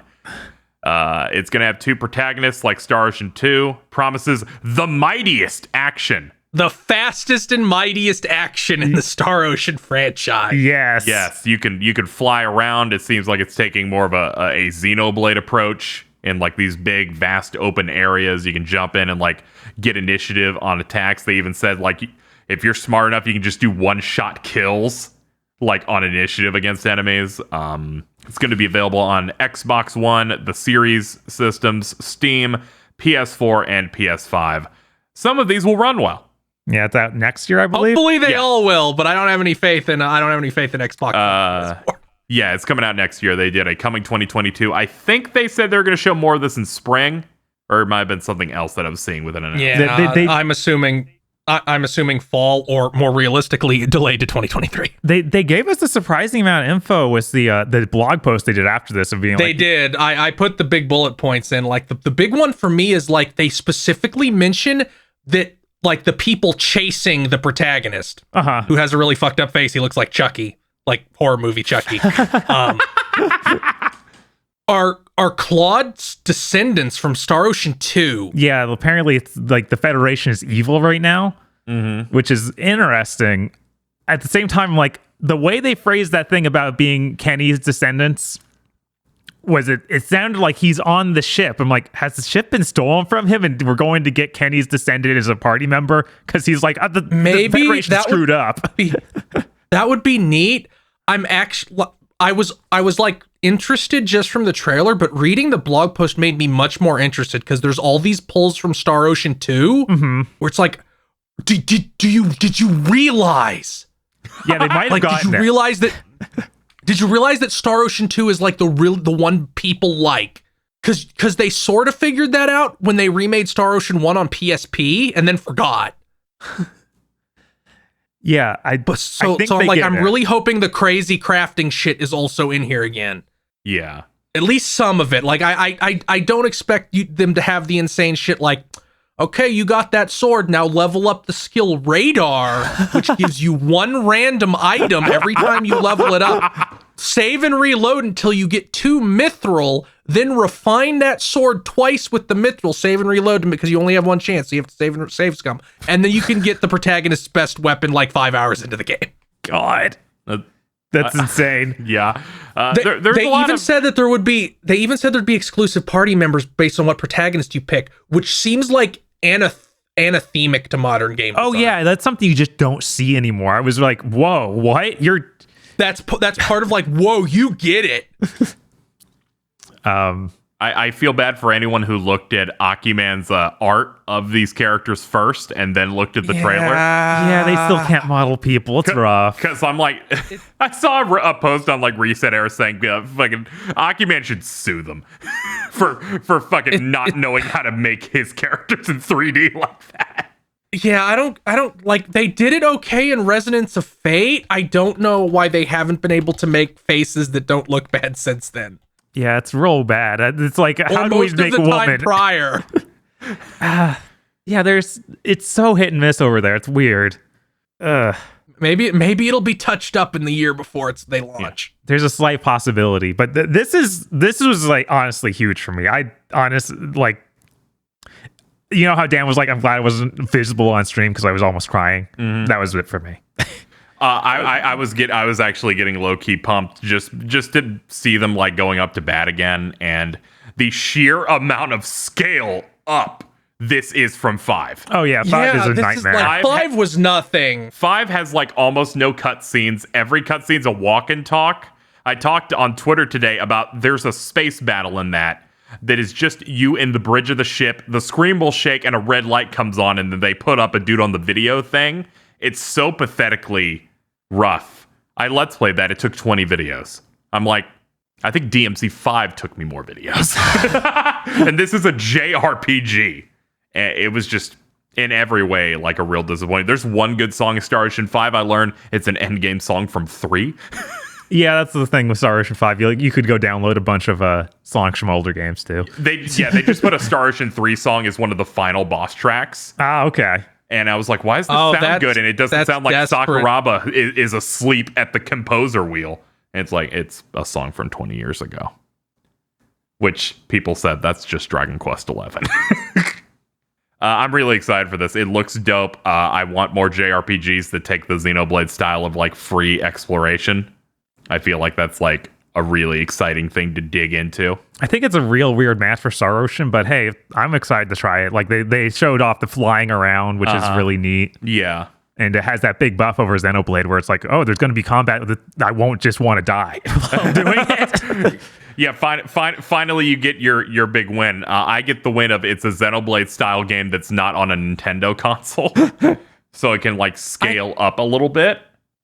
They could do crazy things with like the traversal, because like not just the traversal being fun, which hopefully it will be, but like part of Star Ocean 2 was there were these weird areas that you never had any reason to go to unless you were doing some wacky side quest, like Star Ocean. So maybe it could be like, okay, you found this insane area, this weird dungeon that you just found from flying around, and it has like a side quest and a character in it. They could do stuff like that if they're really committed to like making it like having the Star Ocean identity. Right, like that. And again, the post about some characters just won't ruin your party.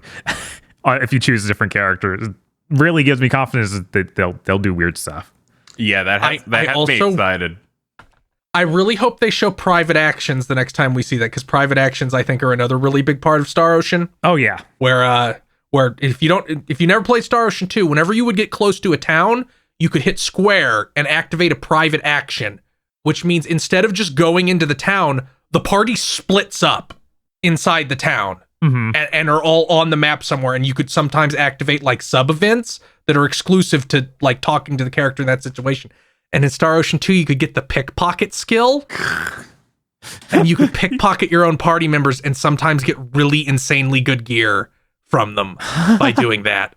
Every time you talk about Star Ocean 2, you just sound like people talking about Mortal Kombat 2 codes.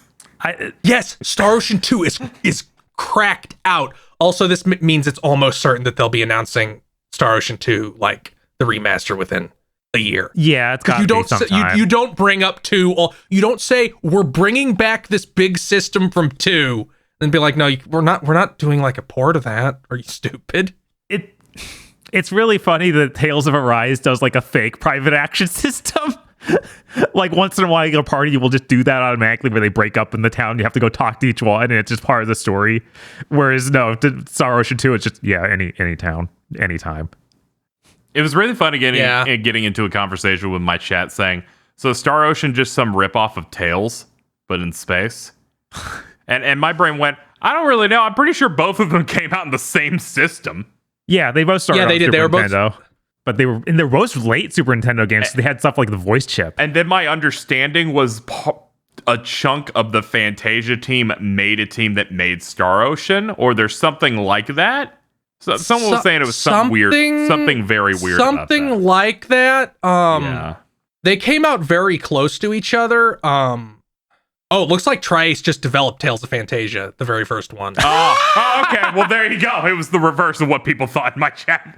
Okay, the founders of Tri-Ace worked for Wolf Team and made Tales of Fantasia. Then they left and made Star Ocean. Okay, so Star Ocean's the true successor to Tales.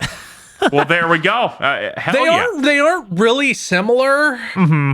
Yeah, no, like they're beyond both, the parts, they're both anime games. Yeah, they're both high. Like back in the end, they were action RPGs, which wasn't that common. Yeah, you couldn't emulate the first Star Ocean for a long time because it had fucked up super chips in it. I tried for a long time. Yes. Yeah. You actually, I would load in games on my modded SNES Classic. You can't. It doesn't run. Yeah. It doesn't run on that thing. You could probably port a bunch of stuff to get it to run. Yeah, you could probably because there's a ROM hack for it. Yeah. But also it has really great art, but but the only translation for it is a patch from that one group that filled the Tales of Fantasia translation with curse words and saying people fucked like a tiger. Yeah, and 15-year-old girls. I'm pretty sure it was orgasms. teenagers. It was very stupid. Yeah, so really just play the PSP one. Yeah. You don't have to play the PSP one now. It's on everything now. Yeah. They ported it up to everything. Wait, did they put it to anything other than PlayStation and PC? Or? I think it's on Switch too. What? So it isn't on Xbox, I don't think. Let's see. Star Ocean First Departure R. Yeah, it's on Switch. Oh wow. It's on PS4 and Switch. They didn't even do PC. Okay. Okay. But yeah, I'm sure they're gonna finally get 2 done. Yeah, we need those Richard Epcar dubs back. Oh man, now I want to play Star Ocean 2. I don't even know if he voices anyone. He directed them. Oh, okay. Yeah, the game doesn't. The game only has combat voices. There's no actual voice acting in Star Ocean. Okay. No, that they've had. In First Departure. Oh, that's right, First Departure, because that's like a PSP game. They didn't in Second Departure, did they? I think they did. They tried to dub that. Actually, I'm almost certain because it was the same group behind it. I don't know if I ever played that one though. I never played it, and I'm like, that's weird, because the PlayStation 1 version was never dubbed, of course. It has enough dubbed to be really funny. Yes. Quad advances. Yeah, it had this weird problem where it was like, okay, we're not going to give you any direction, so you have to say Crod has advanced forward because we can't do another take. Yeah, he snickers during it, I think. And in this one clip we just completely forgot to even put in the right voice clip, so it's just the Japanese one still. Yes. Oh, that's great.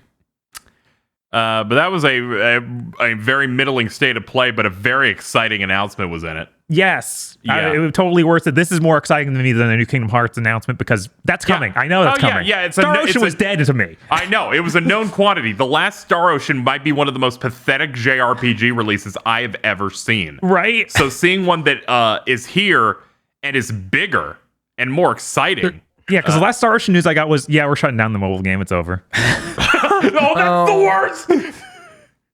They tried everything. They put 2B in that one. It's not like Tales, because Tales has 15 of those and they release a new one every other month. Right. Yeah, Tales took a very different direction. I wish that this new game looked as good as that Tales game. It's going for a very bigger style, but still, Jesus, it's so crazy seeing Tales be like, "Hey, I'm a Chad and look immaculate for a JRPG." Yeah, if Star Ocean looked like Tales of Arise, it would immediately kick its ass in my mind because space stuff is cooler. Right. That's my immediate loyalty, and I've barely played much Star Ocean aside from a third of 3 and all of 5.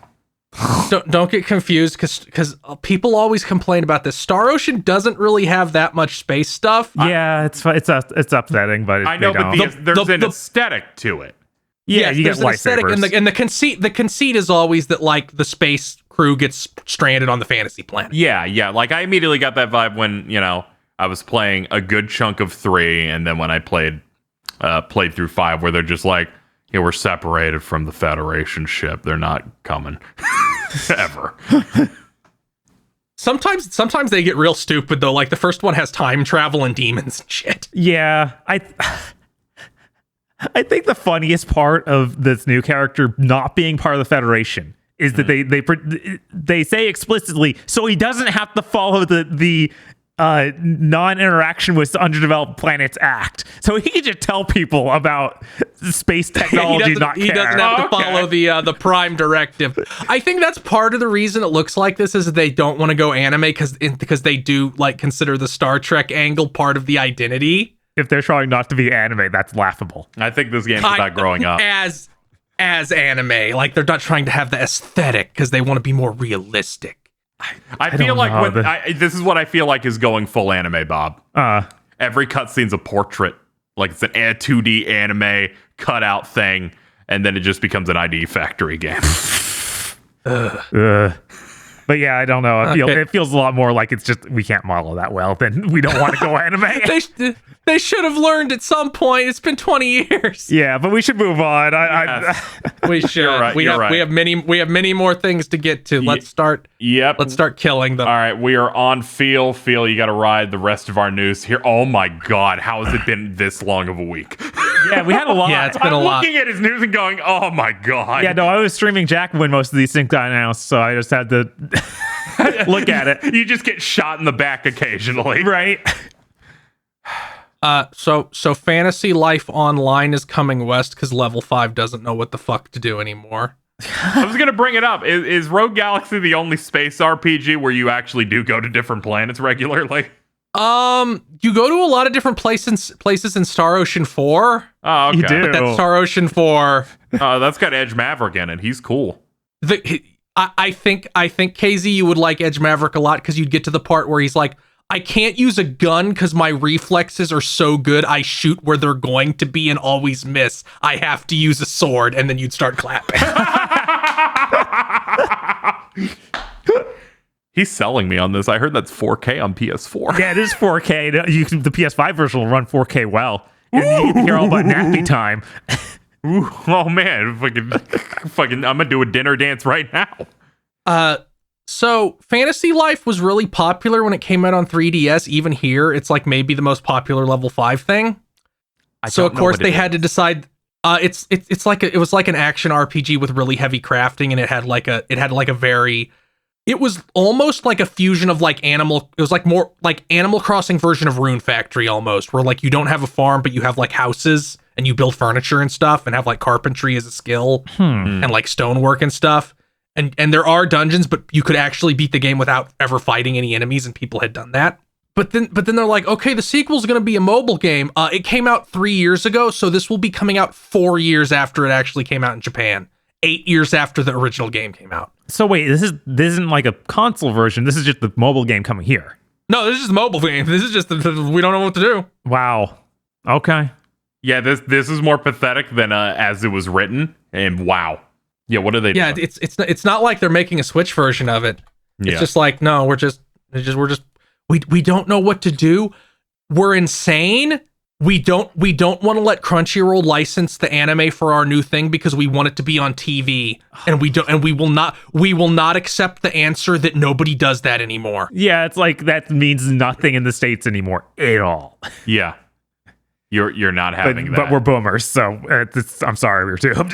Yeah, this we hired Keiji Inafune to tell us how to succeed in the West, and now we're on fire. I forgot. Yeah, everybody in the West loves TiVo. Got to get it on TiVo. Oh, don't fucking talk about TiVo. McCree's new name is Cole Cassidy. Okay. That's also the name of a gay porn star. They didn't do a good enough Google search. I assume that this response in the next bullet is from Dan. It says, no shit. And okay, obviously they had to change his name.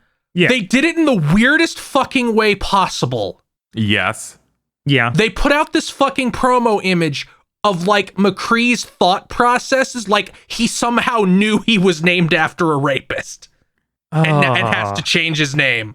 Like that, I'm sure there's some in-story reason of it, but it really reads like no, he's like aware of the past. I'm just gonna read it. I'm just gonna read the end of it. Go for it. The first thing a renegade loses is their name, and this one gave it his up long ago. Running from his past meant running from himself, and each passing year only widened the divide between who he had been and what he had become. But in every cowboy's life, there's a time when he has to stop and make a stand. To make this new Overwatch better, to make things right, he had to be honest with his team and himself. The cowboy he was rode into the sunset, and Cole Cassidy faced the world at dawn. Why you gotta be so fucking weird, Blizzard? Why can't you just say, we did an oopsie, his name is now this? Yeah, no, they wanted to make it lore relevant. They have game to with make no it, lore. They have to make it lore relevant so they don't have to re-record old voice lines. Yes. Well, they still have to. Currently, No, they'll leave him in. Yeah, They'll leave him in, currently 'cause, they that was earlier in the timeline when he was still using the name McCree. So we don't have to re-record that. yeah. You think that No. that's insane? No. Like that's not what anyone wants. Yeah, no, Bob. I feel like there was a clip that went out of someone calling him McCree. He's like, I used to be called that name. Are you serious? Yeah. Dan, that's how Dan joked about they would fix this. Yeah, I saw a clip. I don't know if it was accurate or not because people could fuck with me all the time. But it feels like that's what they're trying to do. That's so sad. There's some other Blizzard news that made me sad. Yes. Where they were like BlizzCon. I thought you were going into it's our not even written here. Oh. Where Polygon put out this thing of Vicarious Visions is going to properly be fully absorbed into Blizzard and they're losing their name. And Vicarious Visions literally said that their thought process in the months leading up to this that wasn't going to happen. They were still like doing Blizzard stuff, but they'd always be known as that. No, they're being denamed. Why would you dename them now? Yeah. Why would you dename them after everything that has come out? Wouldn't you want another name to put in front of things? No. Yeah. We need we can't have them have any credit. No matter how bad it is for us. Yeah, their entire individuality is just being completely erased now. This is so sad. Yeah, it's like you hit the wound again. I'd already kind of accepted it, but this was insane. But please go on. There's plenty more. So Activision Blizzard this is fucking complicated, so let me go through it very slowly. Blizzard settled on that one thing. I forget what specific thing it is because there's 7. Right. But they settled on that one thing. Another place said, no, don't let them settle. Blizzard is only settling so they won't have to deal with discovery from so many people, so fewer things will come out. So they're actually trying to settle to negate damage from these other things. It actually works against us. Please don't let them do that. Mm-hmm. And then Blizzard countered with, well, the lawyers for this lawsuit are also involved in this company we settled with, so we should have to pause this lawsuit because that's a conflict of interest. And the company the organization immediately took those lawyers off, but then Blizzard said, no, you did a fucky wucky. We should get this paused for 6, 4, 7, 8, 12 years. And the judge said, no, fuck you. You don't get to pause this lawsuit. Go fuck yourself. I know what you're doing, asshole. Yeah, when I heard this, I saw were like the meme images of, no, I'm invincible now and I paused time and you can't touch me now. And then Mom came in and slapped their hand with a wooden spoon. Yeah. So yeah, they got told to fuck off, which is good. Yeah, good. Thank God. Yeah. And BlizzCon 2022 is canceled. It was an online function, but now it's canceled. Yeah. Big surprise. Probably not just because, they don't want to be in the news right now for any reason because it can only lead to bad things being brought up. Probably also all their projects are now in hell because they had to fire so many team leads. Yeah, the Diablo 3 team leader is gone. Yeah, insane. Like the new Diablo, their lead's gone. The fucking what's his name, Jeff Kaplan's off Overwatch 2. So many main people are off all of those games anyway. No news about WoW has been good news this past year. Yeah, so this isn't surprising. I didn't mention this in our WoW block last week because I forgot. I didn't internalize it properly. You can buy gold in WoW officially. Whoa. You can buy not directly, but you buy the WoW game time token, which exists in game. Oh. And that gives you a month of WoW, and then you can sell it on the auction house for in-game money. So basically, they sell in-game money. This is insane. This is that's the equivalent of like for people who only play Final Fantasy, where it's like you can buy a token, you can sell on the market board for gil. Yeah, imagine if you could buy a month of Final Fantasy 14 as an item and then sell it on the market board. And then imagine they said, okay, we're introducing all this shit that sucks your money out of you. I wonder what you're expected to do. Yeah, when you talked about the game design on Twitter recently, where it really is every single thing made in WoW is to be a treadmill, not to be just like a fun gameplay thing to go do. It's just, it all feeds toward grinding something out. And I was like, ugh.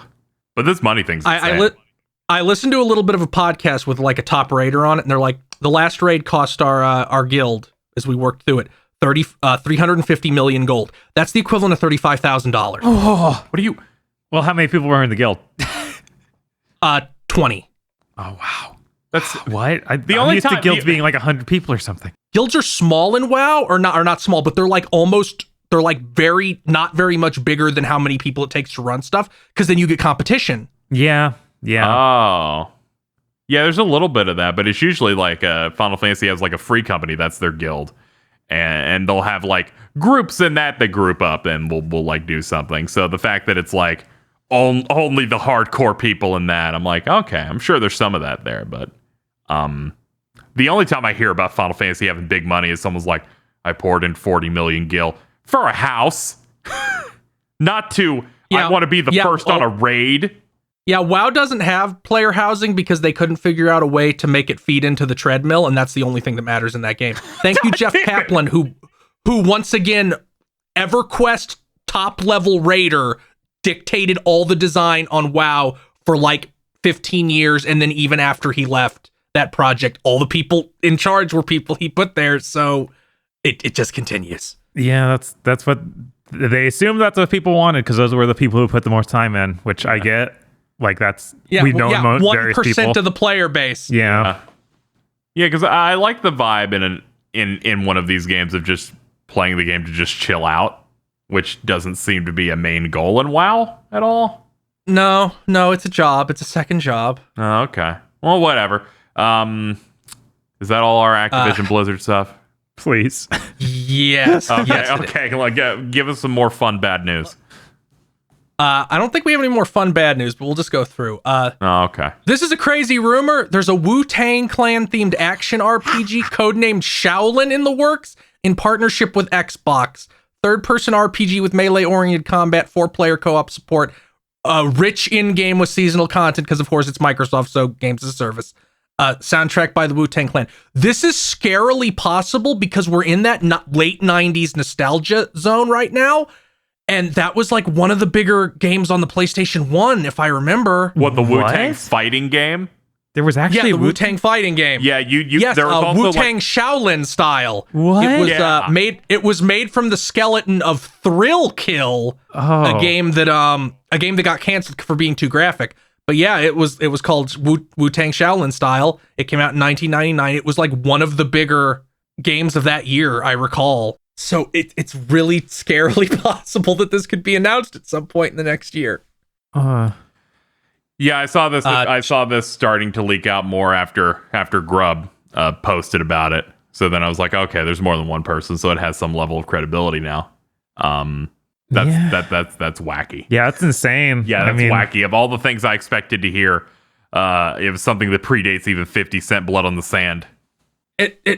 Well, there was also all those before Blood on the Sand. There was the Def Jam what they were called. Def Jam. Those are the ones that I heard about because they were actually super popular for quite a few entries. Yeah, that's why I was talking to them and I said, well, Sony's response has to be they're bringing back Def Jam, and it's on PS5. That would be really cool. They even get the Aki engine back, so it's exactly what those fans want.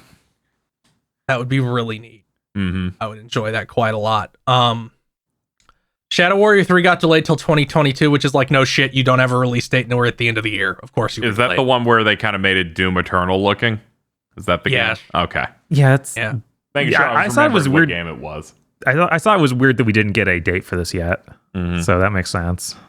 Warner Brothers is no longer really rumored. It's basically confirmed. Yeah. To be working on a Smash-esque platform fighter with their IPs. rumored characters. Most of these are confirmed because we have a screenshot. Right. Gandalf, Mad Max, Batman, Shaggy, Fred Flintstone, Johnny Bravo, Tom and Jerry. That screenshot also had Jake and Finn, Steven Universe, Rick and Morty, and one other character I can't remember at the moment. We know this is real for sure. We know this is real for sure because WB is DMCAing people. Right. Yeah. Did you Like they just shit their pants. I didn't see Mad Max on that. That's great. Yeah, that all of that sounds great, especially Johnny Bravo. I think it was Hungrybox, one of the big Smash players. It's like, here it is, here's the roster, and all I see is this has been flagged for copyright infringement. I'm like, oh shit, it's real. Yeah, there's apparently some original character too who's like a really shitty looking furry deer thing, and I'm like, what are you doing? We don't need that. No, Get it out. Get that fucking shit out of here. Stop that. Why did Hungrybox I assume he broke NDA to show this. Is that what happened, or did he just repost this from someone else? I think he got probably just reposted it. Yeah, he probably got access to a leak. I'm like, don't do that. And smart enough to use Twitter. Right. You use YouTube, it's over. the world will be smited. But yeah, come on, rookie mistake. I looked into this and asked people about things. Mm-hmm.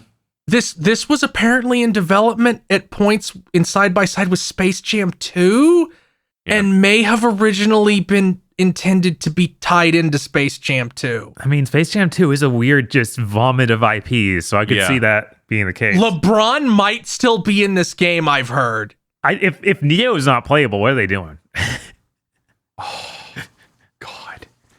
You bring in Harry Potter and then Malfoy's just the Dark Pit variant. I already talked about that on stream, and I'm like, fucking the main for Feel's gonna have to be Malfoy. Here's what the cuck character.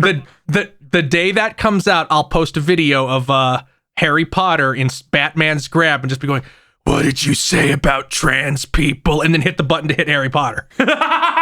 And just do that like 5 or 6 times. I support any company trying to do these things where they have an insane crossover type thing. I'm like, go ahead. This is unhinged. Yeah, I mean, we're not getting any more Smash. I want to see what they can do. Yeah. Like, as long as you don't do some horrible system like PlayStation All-Stars had, I'm up for it. Yeah, I like dumb crossover stuff. So by all means, I'm down for you giving this a shot. And also, you're putting Johnny Bravo in a fighting game. Yeah, no, Cartoon Network's had a way better setup of characters than all of Nicktoons. Yeah, I know. It does. It's embarrassing when you look at like the cartoons and then at Nicktoons, it's like, wow, one of these is a clear winner. Yeah, I know. Like, you can have your ice climbers. It's I Am Weasel and IR Baboon. On to some sad news. Oh. Yeah. A new Pikmin game has been released. It's a mobile game that is a clone of Pokemon Go. It's called Pikmin Bloom. Okay. So do you think Pikmin 4 was like almost done, but it had to use the gamepad 90% of the time, so it's dead? And that's why it died? Or is it just still almost done after 7 years? Yeah, it was never real. I have no idea. I would have to assume it's just like it just got into that's like Miyamoto's Sacrifice, where it's like, here's my project I can ruin repeatedly and not touch the other games. So I'm gonna assume it just got stuck in this weird series of being rebooted as he had other ideas over and over, and now it's dead. Yeah, that's unfortunate. Now he just doesn't touch any more games. He just touches like consulting for the movie and consulting for the theme parks. Good. Yep. Well, this is the next Pikmin game following the 2D platformer on the 3DS. Yeah, I don't know why they don't just give people a real Pikmin game if that's like they clearly care about keeping the IP alive. Otherwise, they wouldn't do this. Well, they made that remake or they made that remaster Pikmin 3 that cost $150 or whatever. I forgot they did that. There you go. They're fed. You're right. No, there's no problem here.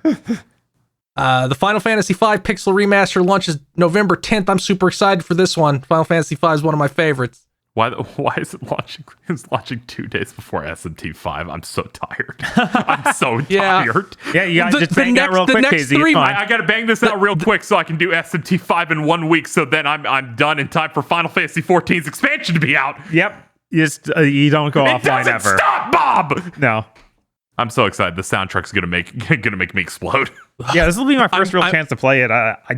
I'm very excited. I'm just gonna max out the volume, play whatever Battle on the Big Bridge remaster they do, and just start convulsing. All you got to do is do that. If you want, I'll just send you a zip on how to change the font to not that, and there'll be no problem. I think they said it's fixed. I think they said they're fixing it going forward. Okay, the screenshot still showed the old font. I already mess with those games enough now, where I'm like, okay, just load this retro font. Worst case scenario, I'll do that, but we'll see. Yeah, we'll see how that's going. But yeah, I've been waiting for this one. Finally, can get back to streaming these.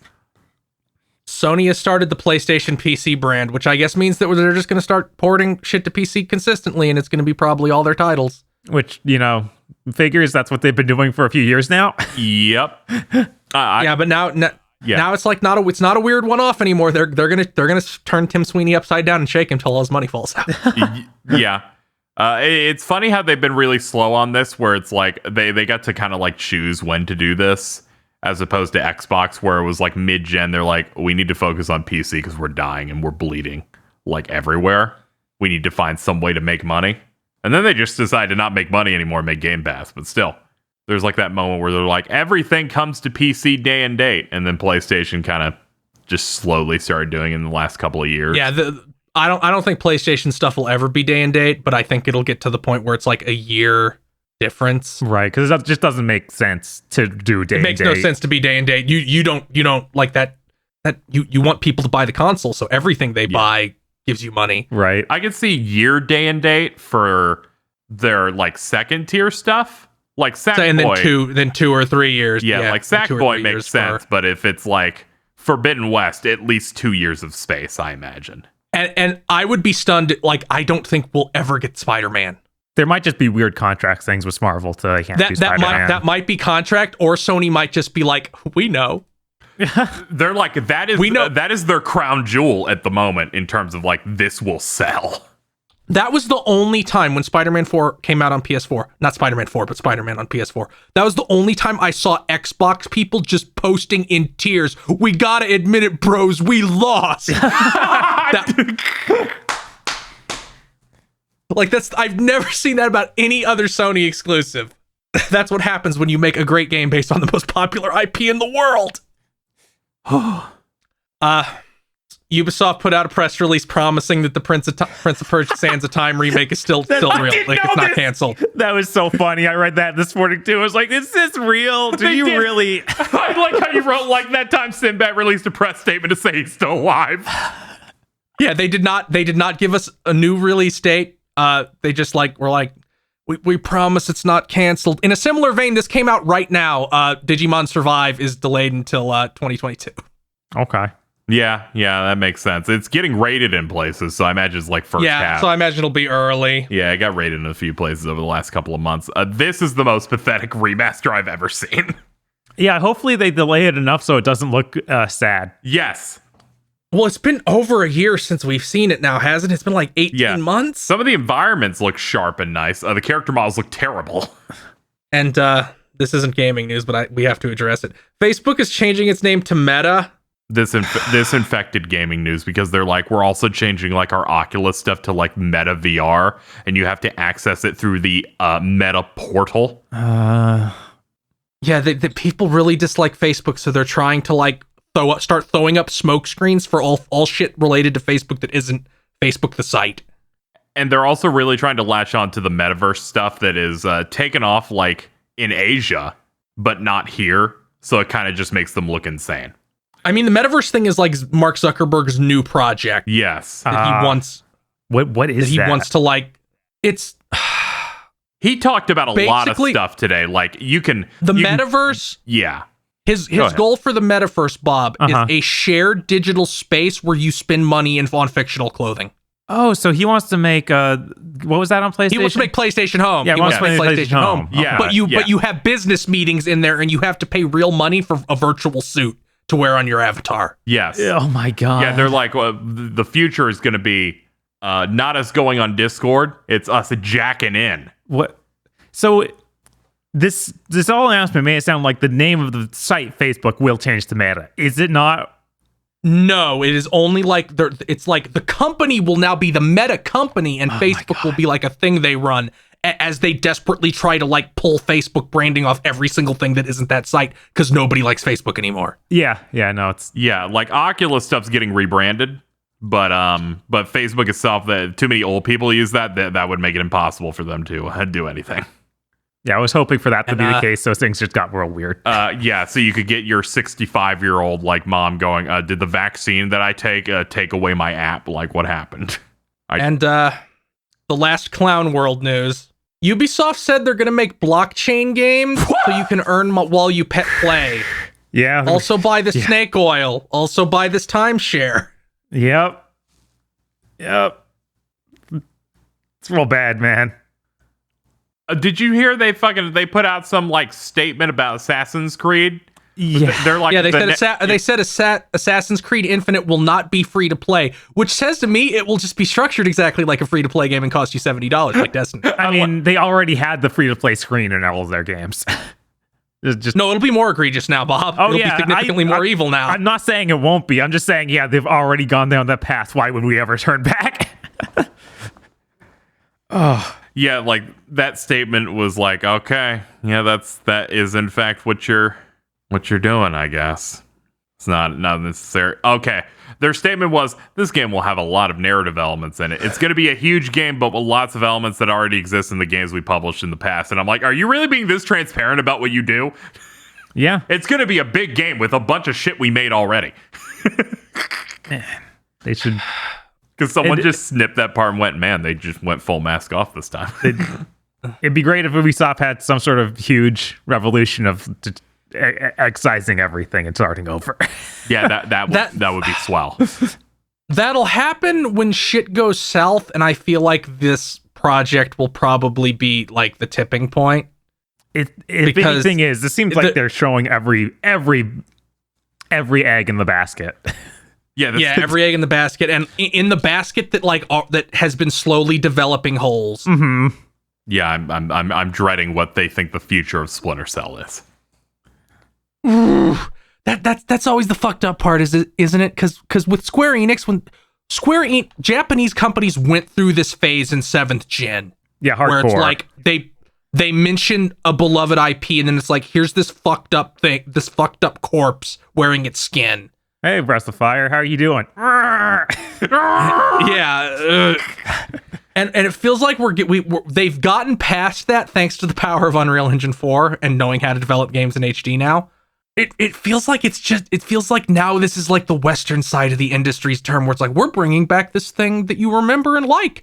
It is now a perpetually online metaverse game where you earn NFTs. Yeah, everything's had their head broken by, we made infinite money once. Yeah. We have to be able to do that. We have to hit this. It wasn't even our company. It was a different company. Yeah, it wasn't even them. But it's fucking Fortnite. even beyond like the metaverse always making money thing, people going, this one needs to be like MGS5. It needs to be big open world. And I'm like, no. The open world route is part of what made MGS5 not very good. That's the problem. So I'm even going like micro scale and how they could fuck this up instead of the macro evil things in it, where I'm like, just make a linear game once. Just put make Spies the thing versus Mercs people in it. wanted. Yeah, that's what people have been wanting forever. Right, because they only make open world games at Ubisoft now. Yes. Everything is that. It's real bad. It would be so much easier for you to not make one of those. No, never. Oh, well, shucks. I guess we're doomed. That's all the news. Oh, damn it. We're doomed. Woo! Bob, what's up? What's going on? I don't know. Hopefully Dan feels better soon. He's under the weather, so he was not here. Right. I assume things will be back to normal next week. Who knows? He was moving the same way a mummy did to assemble the pod lords for you, and allowed me to be able to easily access them. So shout it to him. I want some nice things said in the comments about Dan. Yeah, thank you, Dan. Yeah, he keeps this ship keep trucking like a ship does. It's a truck. Phil, what are you doing this week? What's going on? Getting my shit together next. Okay. I did some sort of a Mario Party stream. That was fun, I assume. Aside from that, I'm gonna. And I assume I'm like you're streaming it day one. I'm scared for you. I know. I'm also scared. We're gonna find out. We're gonna find out live if that shit's a problem. Thankfully, I have friends who are like, we're waiting until it unlocks to play it, so I'll know if there's a problem before I even begin. Okay, that's good. I have an advanced party going into attack. Aside from that, I'm gonna try and finish up Shin Megami Tensei 4 Apocalypse so I can just have that done. And I don't know what else I'm doing, but that seems to be more than enough. That's our show. You want to like this video? press the subscribe button. Hit that subscribe button. Hit that bell. Hit that bell, because otherwise YouTube won't tell you when shit comes out. Ever. Yeah. Did you know we released 5 spoiler casts last week? We didn't, but if you didn't ring that bell, maybe we did. You'll never know. Anything's possible, man. Yeah. No, it's also possible. Me hitting stop. I'm going to do that right now. Well, Thank you for listening to this episode of Big Think Dimension. If you would like to support us, head on over to www.patreon.com/gbpodcast, where you can get extra podcasts and early access to our anime podcast, Chugging Bleach and Mondo Cool. Head on over there and become a $5 backer or a podlord today.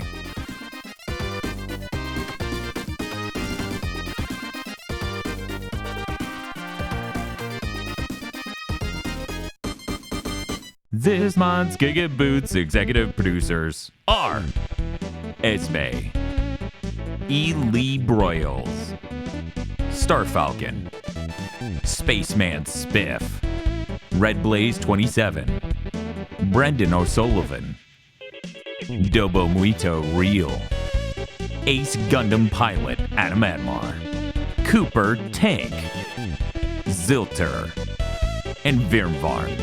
Thank you very much to our executive producers. And also these gamers. If you want to be a gamer or ascend to God Kinghood, then head on over to patreon.com/gigaboots today.